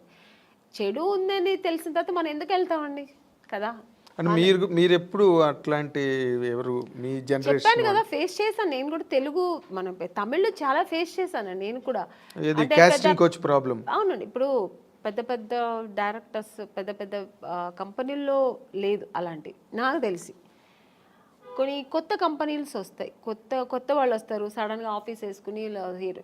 మనకేం తెలుసు వాళ్ళు కొత్త ఏదో హీరోయిన్స్ ఛాన్స్ అంట, మనం వెళ్తాము, పిలుస్తారు, మేనేజర్ పిలుస్తారు, వెళ్తాం. ఓకే అండి, 2 pieces వేయాలండి, మీకు ఇక్కడ స్ట్రెచ్ మార్క్ లా ఉంటుంది కదా, అలా ఏమైనా ఉందంటే, నాకెళ్ళి ఎందుకు ఉంటుందండి స్ట్రెచ్ మార్క్, నాకు లేదండి అంటే, లేదు ఒకసారి చూపిస్తే బాగుంటుంది. ఎలా చూపిస్తారండి? పక్కన ఇప్పుడు ఒక మదరు మా బ్రదరు ఉంటారు, వాళ్ళ ముందు ఇది చూపించండి, ఎలా ఇలాంటివి జరుగుతాయండి. అది ఎలా చూపిస్తారు? అది వాళ్ళు అర్థం చేసుకుంటా కావాలని చేస్తారా, లేదు పర్టికులర్గా దీనికోసమే ఆఫీస్ వేసుకొని కూర్చుంటారా మనకు తెలియదు. అప్పుడు అర్థమైపోతుంది వీళ్ళు సినిమా తీస్తారా లేదు దీనికోసం వచ్చారా. మనకు ఎక్స్పీరియన్స్ కదా. ఇప్పుడు ఒక 4-5 కంపెనీ వెళ్తే ఇప్పుడు అక్కడ ఎలా జరిగింది, ఇప్పుడు ఒక పెద్ద కంపెనీకి వెళ్తే వాళ్ళు ఏం అడుగుతారు, కొంచెం డ్యాన్స్ చేసి చూపించమ్మా, ఒక యాక్టింగ్ చూపించు, ఎమోషనల్గా చేయి, ఇప్పుడు ఒక హీరోయిన్తో మాట్లాడాలి, ఈ డైలాగ్ ఇస్తారు, ఇది ఎలా మాట్లాడతావు, ఇలా అడుగుతారు. అది మనకు సినిమాకు సంబంధించింది మాత్రమే వాళ్ళు అడుగుతారు. స్ట్రెచ్ మార్క్ చూడాలి, మీకు ఇక్కడ ఏమైనా బ్లాక్ ఉంటుందా, మొన్న ఒక హీరోయిన్ అలాగ వచ్చారు, మేము చూడకుండా వేసుకున్నాం, చూసిన తర్వాత స్పాట్లో చూసాము, మీరు కొంచెం బట్టలు ఇప్పి చూపించండి, ఇలాంటివి కొన్ని కొత్త వాళ్ళు ఉంటారండి. ఇలాంటి వేషాలు వాళ్ళు దీనికోసం వస్తారా లేదా సినిమా తీయడానికి తెలిసిపోతుంది మనకు. అప్పుడు అర్థమవుతుంది. అప్పుడు లేదు సార్, ఐఎమ్ సారీ, నేను అలా అంతా చేయలేను, నాకు స్విమ్మింగ్ నాకు అసలే తెలియదు, నేను అలాంటి క్యారెక్టర్ కూడా నాకు వద్దని చెప్పి లేచి రావడం, అంతే మన పద్ధతి. ఓకే చూపిస్తాను అనేది అది వాళ్ళ ఇష్టం అండి. అది ఎవరిని మేము తప్పు అనట్లేదు, వాళ్ళకి ఇష్టపడి ఓకే నేను దేనికైనా ఓకే నేను చూపిస్తాను అనేది వాళ్ళ మనసు దాన్ని బట్టి ఉంటుంది. నేనైతే మైండ్ సెట్ బట్టి నేనేమంటాను, లేదు సార్ నాకు అది తెలియదని, నేనైతే అలా చేయించాను, మీకు అంత ఇది ఉంటే నన్ను హీరోయిన్గా వేసుకోండి, నేను మీకు 2 పీస్ ఐఎమ్ రెడీ, నేను స్విమ్ సూట్ వేసుకుంటా, కానీ ఇక్కడ బట్టలు ఇప్పి చూపించడం అయితే నేను కుదరదని లేచి వచ్చిన ఎన్నో సన్నివేశాలు నాకు జరిగింది. అలాంటి సిచ్యుయేషన్స్ వచ్చాయి అని ఇచ్చి అడ్వాన్స్ ఇచ్చిన కంపెనీలు ఎన్నో ఉన్నాయండి. నాకు అడ్వాన్స్ తీసుకున్నా, ఇంటికి వచ్చిన తర్వాత next day phone, madam manager, అప్పుడు మీకు సెల్ ఫోన్ లేదు కదా, ఏదైనా డైరెక్ట్ లేదంటే ల్యాండ్లైన్ మేనేజర్ వచ్చి మాట్లాడు, మేడం ఇలాగా డైరెక్టర్ గారు అక్కడ ఫుల్ ఇది పెట్టుకున్నారు, ఒక స్టోరీ డిస్కషన్ పెట్టుకున్నారు, ఇట్లా ఒక బీచ్ దగ్గర ఇట్లా రమ్మంటున్నారు మిమ్మల్ని, ఫైనాన్షియర్ వస్తున్నారు చూడాలంట. ఫైనాన్సర్ నన్ను ఎందుకు చూడాలి, నాకు అర్థం కాదు. ఫైనాన్స్ ఇప్పుడు చూడాల్సిందే డైరెక్టర్ ప్రొడ్యూసర్ అయిపోయింది. ఇంకా ఎక్కువ అనుకుంటే హీరో చూడాలా, ఓకే హీరో గారు చూడాలి ఎలా ఉంటుంది, నా పక్కనే ఎలా చేస్తుంది హీరోయిన్ ఒక అమ్మాయి ఎలా ఉంటుందో చూడటం, ఇది పద్ధతి. ఫైనాన్సర్ ఎందుకు చూడాలి నన్ను అనవసరంగా, నాకు అర్థం కాదు. కొన్ని రోజుల తర్వాత అర్థమయ్యేది, ఇంకోటి నాకు ఎక్కడ అర్థమయ్యేదంటే, మమ్మీ వద్దండి మీరు మాత్రం వస్తే చాలంటేనే అర్థమైపోయేది. కారు తీసుకొచ్చారు, ఐఎమ్ సారీ అని నేను రాను. ముందు మన అమ్మగారు అసలే పంపరు, ఒంటరిగా అంటే మా అమ్మ పంపించేది కదండి. లేదండి మా అమ్మాయిని అయితే ఒంటరిగా పంపాము. మా అమ్మ ఒక్కటే అన్నదండి, సినిమా హీరోయిన్ అవ్వాలా అనుకున్నావు, నాన్నగారి దగ్గర పర్మిషన్ తీసుకుని వచ్చాము, లేదు అప్పుడు ట్రై చేస్తున్నాం, అప్పుడు ట్రై చేసే టైంలో ఓకే దొరికితే చేద్దాం, లేదంటే ఉంది మనకు బెంగళూరులో మాకు ఇల్లు ఉంది, హ్యాపీగా అక్కడ వెళ్ళి జాబ్ చేసుకో, లేదు చదువు పెళ్లి చేస్తానో చేస్తా, ఇన్ని ఆప్షన్ ఉన్నప్పుడు మనకు అనవసరం. నువ్వు హీరోయిన్ అవ్వాలా, మనం దానికోసం కష్టపడతాం, ఇంకా అడ్డతోవలు తొక్కనక్కర్లేదు, అది మనకు అనవసరం. అలా నేను అలాగే ట్రావెల్ అయ్యానండి. నాకు అలాగే ఒక మంచి కంపెనీ, మంచి డైరెక్టర్స్, హెల్దీ పీపుల్స్తో హెల్దీ దేవుడు మీ మరో విన్నాడు, తప్పు నాది 100%. కీర్తనల్ని బాగా ఆస్వాదించాడు. ఒక్కొక్క కంపెనీ వెళ్ళొచ్చిన వెంటనే నేను ఫస్ట్ దేవుడా నాకు రేపు ఈ కంపెనీ రేపు నేను హీరోయిన్ అయిపోవాలి, సెలెక్ట్ అయిపోవాలి, ఇలాగే వేడుకునేదాన్ని. అదే కాకపోతే ఇప్పుడు మీరు ఒకటి గమనించాలి, మీరు అన్నారు ఇందాక సావిత్రి గారి దగ్గర నుంచి ఉన్నాయండి ఇలాంటి ఇండస్ట్రీలోని అని. కాకపోతే ఇప్పుడు సోషల్ మీడియా రావడం వల్ల, కానీ హీరోయిన్లే పోలీస్ కంప్లైంట్లు ఇచ్చి కొంతమంది బాంబే నుంచి వచ్చిన వాళ్ళు, లేకపోతే ఏదో మొత్తానికి అలాంటివన్నీ జరగడం, అవన్నీ యూట్యూబ్లో వాళ్ళు వచ్చి వీడియోలు రిలీజ్ చేయడం, ఒక రకమైన డిస్టర్బెన్స్ అన్నది కొన్ని అన్ని చోట్ల అని కాదు, ఇన్ని సినిమాలు వస్తున్నాయి ఎక్కడ జరగవు కానీ, బట్ జరిగినవి మాత్రం చెప్తున్నాను కదండి, ఇండస్ట్రీ పరువు తీయడానికినే వచ్చిన వాళ్ళు అయితే ఇది జరగదండి. ఇంకా వేరే థాట్స్ మీద వస్తారండి కొంతమంది, ఇక్కడ హీరోయిన్లు ఉంటారు, ఇలా ఉంటారు, మనం ఇది సినిమా తీస్తూ ఇది కూడా చేయొచ్చు అనే వాళ్ళు కొంతమంది వస్తారు, అక్కడ ఇలాంటి తప్పులు జరుగుతాయి. ఓన్లీ సినిమాని నమ్ముకొని సినిమాని లవ్ చేసి ఒక సినిమా మనకు ఇండస్ట్రీలో ఈ ప్యాషన్తో వచ్చేవాళ్ళు, కళాకారులుగా వచ్చేవాళ్ళు ఎప్పుడు ఈ తప్పులు అక్కడ ఈ తప్పులు జరగదండి. వేరే థాట్స్ కూడా ఉంటాయి చూడండి దాంతోపాటు, లేదంటే ఆ థాట్స్ మాత్రమే అనుకొని వస్తారు కదా, అక్కడ ఈ తప్పులు జరుగుతాయి. సో అక్కడ కొంతమందికి ఇలా జరుగుతాయి. అవును. తర్వాత మీ టూ అనేది కూడా, అలాగే ఆడవాళ్ళు కూడా అండి, ఏ హీరోయిన్ కూడా మనం ఇలా అయిపోవాలి, చెడుగానే ఉండాలి, చెడు దారి తొక్కాలని ఎవ్వరు రారండి. అందరూ ఒక డ్రీమ్తో వస్తారు. ఏ అమ్మాయి అయినా సరే నేను ఒక హీరోయిన్ అవ్వాలి, ఎవరికి ఆశ అందరికీ సొంతం కదండి.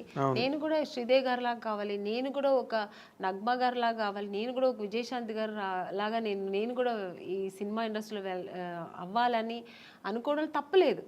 అందరూ ఆశతోనే వస్తారు కదా. సక్సెస్ అయ్యేది కొంతమంది, సక్సెస్ అవ్వకుండా వెనక్కి తిరిగిపోవడం కొంతమంది. ఆ టైంలో కొంతమంది ఇలా జరిగితే దానికి పాప వాళ్ళు ఏం చేస్తారండి, నమ్మకం, ఒకవేళ మనం హీరోయిన్ అయిపోతామేమో అని ఒక నమ్మకంతో కొన్ని తప్పులు జరిగిపోవచ్చేమో, నాకు తెలియదు మరి. అలాంటప్పుడు కొంచెం ఇలా వాళ్ళు లైఫ్లో ఇలా మిస్ అవుతుంటాయి. అవును, మీటూ అనేది కూడా చాలా పెద్ద మూమెంట్. తమిళ్లో రేవతి గారు వాళ్ళందరూ కూడా దాన్ని, జయసూద్ గారు ఇక్కడ, ఆ మీటూ అనేది కూడా చాలా పెద్ద రేంజ్లోనే జరిగింది.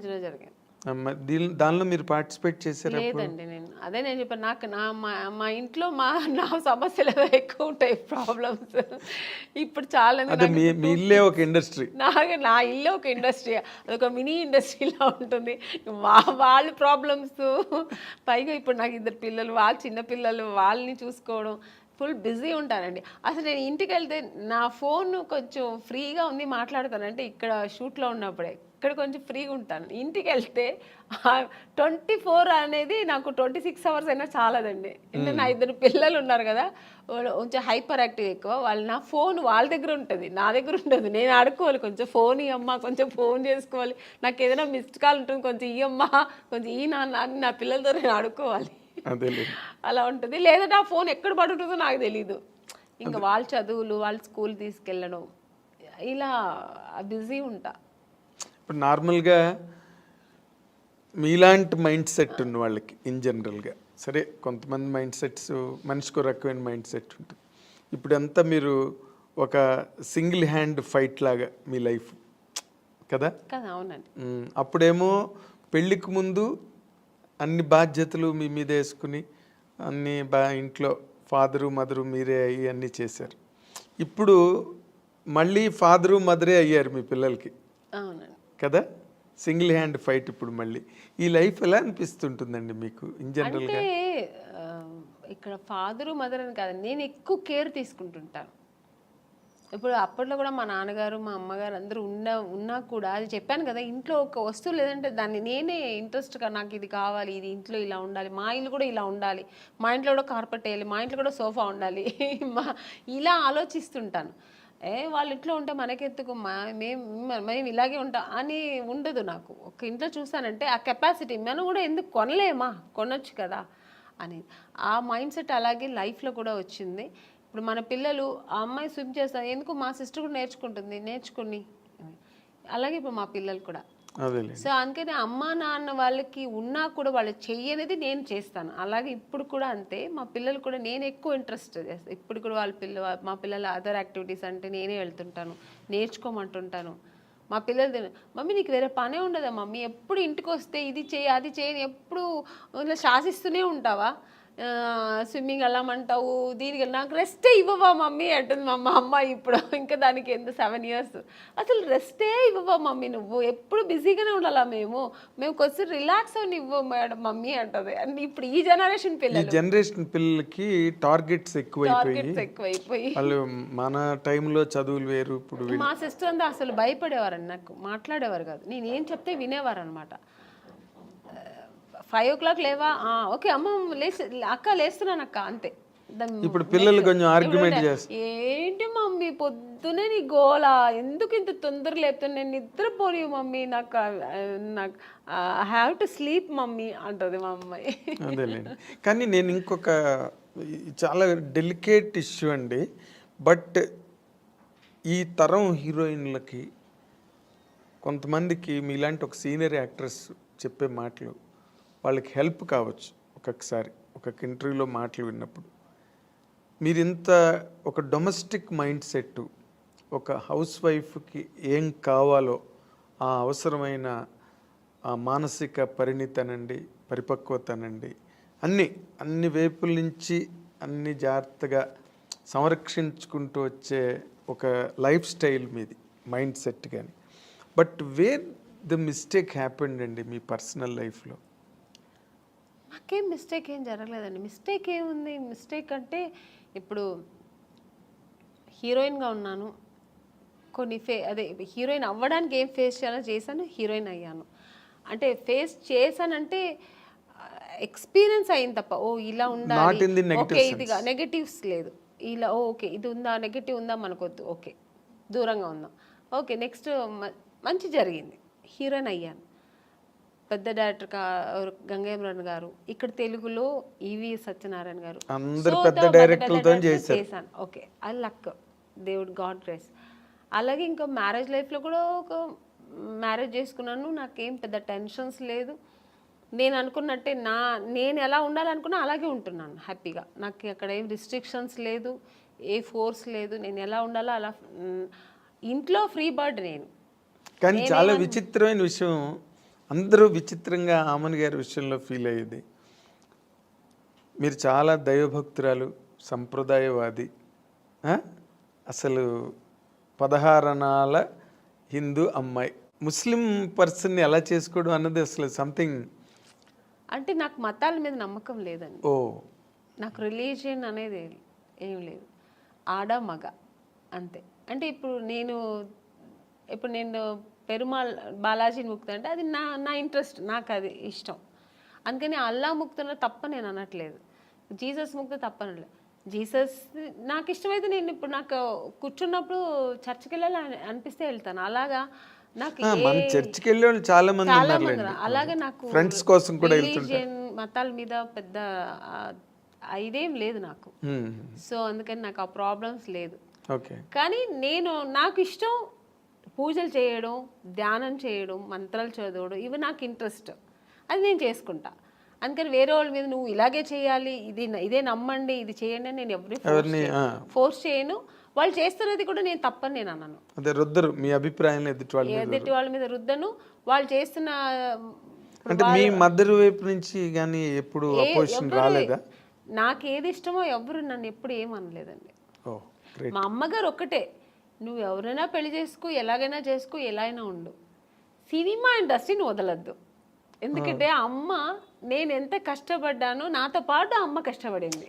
అవును, ఎక్కడా కూడా అమ్మ నన్ను కష్టపడనివ్వకుండా ఆవిడ కష్టాలు అనుభవించేనా నన్ను హీరోయిన్ చేసింది. అలాంటి ఒక ఇండస్ట్రీని ఈ హీరోయిన్ అవ్వడానికి ఎన్ని కష్టాలు పడ్డావు, అలాంటి ఒక ఇండస్ట్రీని వదలొద్దు. నువ్వు ఇష్టపడి వచ్చావు, ఆ కళామ తల్లి నిన్ను అనుకుని నీకు ఇచ్చింది, ఆ కళామ లైఫ్ లాంగ్ కొనసాగించు. నాతోనే ఉన్నారు ఇప్పటికీ. మీరు ఇంటికి ఎప్పుడైనా సడన్గా వెళ్తే కూడా నేను చెప్పలేదు, ఎప్పుడు సడన్గా వెళ్తే మా అమ్మ ఒక టీవీ ఉంటుందండి ఎప్పుడు ఆవిడ ఇప్పుడు రిలాక్స్ అయిపోయింది కదా, ఎప్పుడు ఆ టీవీలో ఆమెని సినిమా, ఆమెని ఇంటర్వ్యూ, ఆమెని సాంగ్స్ ఇదే పోతుంటుంది అంతే. ఆవిడ అది నేను అంటే నీకేమైనా పిచ్చి పట్టిందమ్మా, ఎప్పుడు నాదే చూస్తున్నా, అసలు నాకు విని నాకు విసిగెత్తింది, వేరే ఏదైనా పెట్టమ్మా అంటే. అలా అమ్మ చాలా ఇష్టపడుతుంది, ఆ ఫీల్డ్ని ఇష్టపడుతుంది, నేను చేయడం అనేది ఆవిడకి అంతకంటే ఇష్టం. సో అందుకని నన్ను ఎప్పుడు అమ్మ అనేది, షూటింగ్ వెళ్తానంటే నాకంటే ఎక్కువ సంతోషపడేది మా అమ్మాయి ఇప్పటికీ. అంటే మీరు షూటింగ్ వెళ్తున్నావమ్మా, ఓకే ఓకే అంటారు, అదే ఆనందం. బికాజ్ మీరు పడ్డ కష్టానికి దొరికింది అంత సక్సెస్ దొరికింది. ఆ సక్సెస్ ఇప్పుడు అలాగే ఉండాలి, ఆ ఇండస్ట్రీని వదలొద్దు అంటుంది అమ్మ. ఎగ్జాక్ట్లీ. అంటే ఇప్పుడు మీరు ముస్లిం పర్సన్ చేసుకున్న కారణంగా ముస్లిం మతం తీసుకోవడం అలాంటివి ఏం చేయలేదా మీరు? ఏమీ లేదండి. నేను ఎలా మైసెల్ఫ్ నేను ఎలా ఉన్నాను అలాగే ఉన్నాను, అలాగే ఉంటూ ఉంటాను.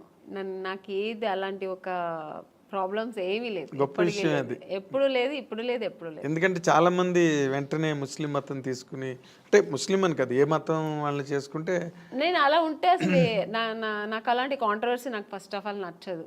ఇలా ఉంటేనే అలాగా ఫోర్స్ అసలే నచ్చదు నాకు. నాకు ఎప్పుడు నాకని కొన్ని ఎథిక్స్, కొన్ని ఫ్రీడమ్స్ ఉంటాయి. అది ఏ విషయంలో అయినా, ఇది ఒక మ్యారేజ్ అనే కాదండి, పిల్లల విషయంలో కూడా అంతే. ఇప్పుడు నేను పూజ చేస్తున్నా అంటే నన్ను డిస్టర్బ్ చేయకూడదు 1 hour, నా పిల్లలైనా సరే. నేను నెమ్మదిగా నేను అనుకున్న పూజ నేను జరిపించేయాలి, అలా అనుకుంటాను, అది నాకు జరగాలంతే. సో ఇప్పుడు ఈ ఇంత లాంగ్ స్ట్రెచ్ ఆఫ్ లైఫ్, అవతల కెరీరు, ఫ్యామిలీ లైఫ్, ఇవన్నీ కూడా ఇప్పుడు ఒకవేళ ఫ్యామిలీ లైఫ్లో ఏదైనా వచ్చిన డిస్టర్బెన్సెస్ని కూడా మీరు అన్నిటినీ ఓవర్కమ్ చేసే మెంటల్గా బాగా సెట్ అయి ఉన్నారండి, లేకపోతే స్టిల్ యూ ఫీల్ ఫస్ట్? ఏమీ లేదు, నాకు అసలు ఏ ప్రాబ్లమ్స్ లేదు మెంటలీగా కానీ నాకు అసలు ఆ మానసిక ప్రాబ్లం ఏమీ లేదండి. హ్యాపీగా ఉన్నా, ఐఎమ్ వెరీ హ్యాపీ. నాకు మెయిన్ ఫస్ట్ నాకు ఇండస్ట్రీ అండి, నేను ఇష్టపడి వచ్చిన ఇండస్ట్రీ. సో అది హెల్తీగా నాకు ఇప్పటి వరకు నేను వెళ్తున్నా జర్నీ. సెకండ్ నా పిల్లలు, నా ప్రపంచం ఇదే, నా ప్రొఫెషనల్, నా పిల్లలు, ఇది నా ప్రపంచం. దీని తర్వాత ఏదైనా ఆలోచిస్తాను, దీని తర్వాత సెకండరీ ఇంటికి సెకండరీ. నేను ఇక్కడ వస్తే నా ప్రొఫెషనల్ ఓన్లీ ఫోకస్ దీంట్లోనే ఉంటుంది. ప్యాకప్ అంటే నెక్స్ట్ ఫ్లైట్ ఏది ఉంటే వెళ్ళిపోతుంటా ఇంటికి, ఎందుకంటే నా పిల్లలు వెయిటింగ్ అక్కడ, ఎందుకంటే వాళ్ళు చాలా మిస్ అవుతుంటా. అవును, సో జయసుద్ గారు కూడా 6 రోజులే ఎట్ స్ట్రెచ్ షూటింగ్ చేసి మళ్ళీ 3 days బ్రేక్ తీసుకున్నారు. నేను బ్రేక్ తీసుకోనండి, నాకు బ్రేక్ వస్తుంది. ఇప్పుడు వచ్చింది అనుకోండి, ఇప్పుడు 3 days బ్రేక్ వస్తుంది, వెళ్ళిపోతా. ఫస్ట్ నా పిల్లలు వాళ్ళు నా కోసం వెయిట్ చేస్తారు, మమ్మీ మమ్మీ అని ఎప్పుడు ఫోన్లో ఎప్పుడు వస్తావు మమ్మీ ఎప్పుడు వస్తా, ఆ పిలుపుకు వెళ్ళిపోయి ఫస్ట్ ఇంకా వాళ్ళతో ఎన్ని టెన్షన్స్ ఉన్నా వాళ్ళతో వెళ్తే మొత్తం నేను ఇంకా అక్కడ మర్చిపోతాను అన్నీ. వాళ్ళ టెన్షన్స్, వాళ్ళని స్కూల్కి తీసుకెళ్ళడం, మార్నింగ్ వాళ్ళు రెడీ చేయడం, వాళ్ళని స్కూల్ నుంచి తీసుకురావడం, వాళ్ళకి ఏది మంచి కావాలి చెడు కావాలి వండి పెట్టడం, వాళ్ళని బయట తీసుకెళ్ళడం, ఇంకా వాళ్ళ విషయంలో బిజీ ఉంటాను అన్నమాట. చిరంజీవి గారితో చెయ్యాలనుకుని చేయలేపారు లైఫ్లో. ఇప్పుడు చిరంజీవి గారు అబ్బాయి రామ్ చరణ్ అసలు ఇంటర్నేషనల్ గ్లోబల్ స్టార్. అవునండి. రామ్ చరణ్తో చేసే అవకాశం ఏమైనా ఉందా మీరు? ఇప్పుడు లేదు, వస్తే మాత్రం చేస్తానండి హ్యాపీగా. అదే రామ్ చరణ్ తర్వాత ఇప్పుడు ఈ younger generation heroes junior NTR గారు కానీ మహేష్ బాబు కానీ అవకాశాలు ఏమైనా వచ్చాయా మీకు ఇప్పటి వరకు? మహేష్ బాబు గారు సినిమా చేశాను రీసెంట్గా, ఇంకెవరితో చేయ అవకాశం రాలే, వస్తే మాత్రం హ్యాపీగా చేస్తానండి, చాలా సంతోషంగా చేస్తాను. వాళ్ళు బాగా మీకు ఇష్టమైన హీరో ఎవరండి యంగర్ జనరేషన్లో? అందరూ ఇష్టమే, ఎక్కువ అనుకుంటే నాకు జూనియర్ ఎన్టీఆర్ గారు అంటే చాలా ఇష్టం. అవునా? ఆయన సినిమాలు బాగా చూస్తుంటా ఇప్పట్లో. అంటే ఎందుకు అంటే ఆయన కూడా బాగా డాన్స్ ఎనర్జెటిక్గా బాగా చేస్తారు. అంటే అందరూ చెయ్యరని చెప్పట్లేదు, ఇప్పుడు రామ్ చరణ్ గారు కానీ మన మహేష్ బాబు గారు అందరూ ఇష్టమే, కానీ ఆయన సినిమాలు ఏదో కొంచెం ఎక్కువ మాస్ ఎక్కువ ఉంటుంది కొంచెం. సో అదే మాస్ హీరో అందుకని ఆయన ఫస్ట్ ఇది కూడా బిగ్ బాస్ చేసేది కూడా నేను చాలా ఇంట్రెస్ట్గా చూసాను. నేను అవునా? అంత చిన్న వయసు అంత చక్కగా మాట్లాడడం అన్ని చక్కగా స్పీకర్. నెక్స్ట్ ఇప్పుడు నాగార్జున గారిది కూడా బాగుంది, బట్ జూనియర్ ఎన్టీఆర్ గారు ఫస్ట్ టైం చేశారు కదా అలాంటిది ఈవెంట్, ఆయన చేయడం ఫస్ట్ టైం కదా అది. Exactly. So very very nice Amman గారు, చాలాసేపు మా స్టూడియోకి వచ్చి చాలా చాలా విషయాలను మీరు గుర్తు చేసుకున్నారు, చెప్పారు. చాలా హ్యాపీ. మీ సెకండ్ ఇన్నింగ్స్ కూడా మంచి మంచి క్యారెక్టర్లు, మళ్ళీ ఒక 25 ఏళ్ళ తర్వాత మిమ్మల్ని ఎవరైనా ఇంటర్వ్యూ చేస్తే మళ్ళీ ఈ క్యారెక్టర్లన్నీ చెప్పి మాట్లాడండి, మంచి క్యారెక్టర్స్ మీరు చేయాలని.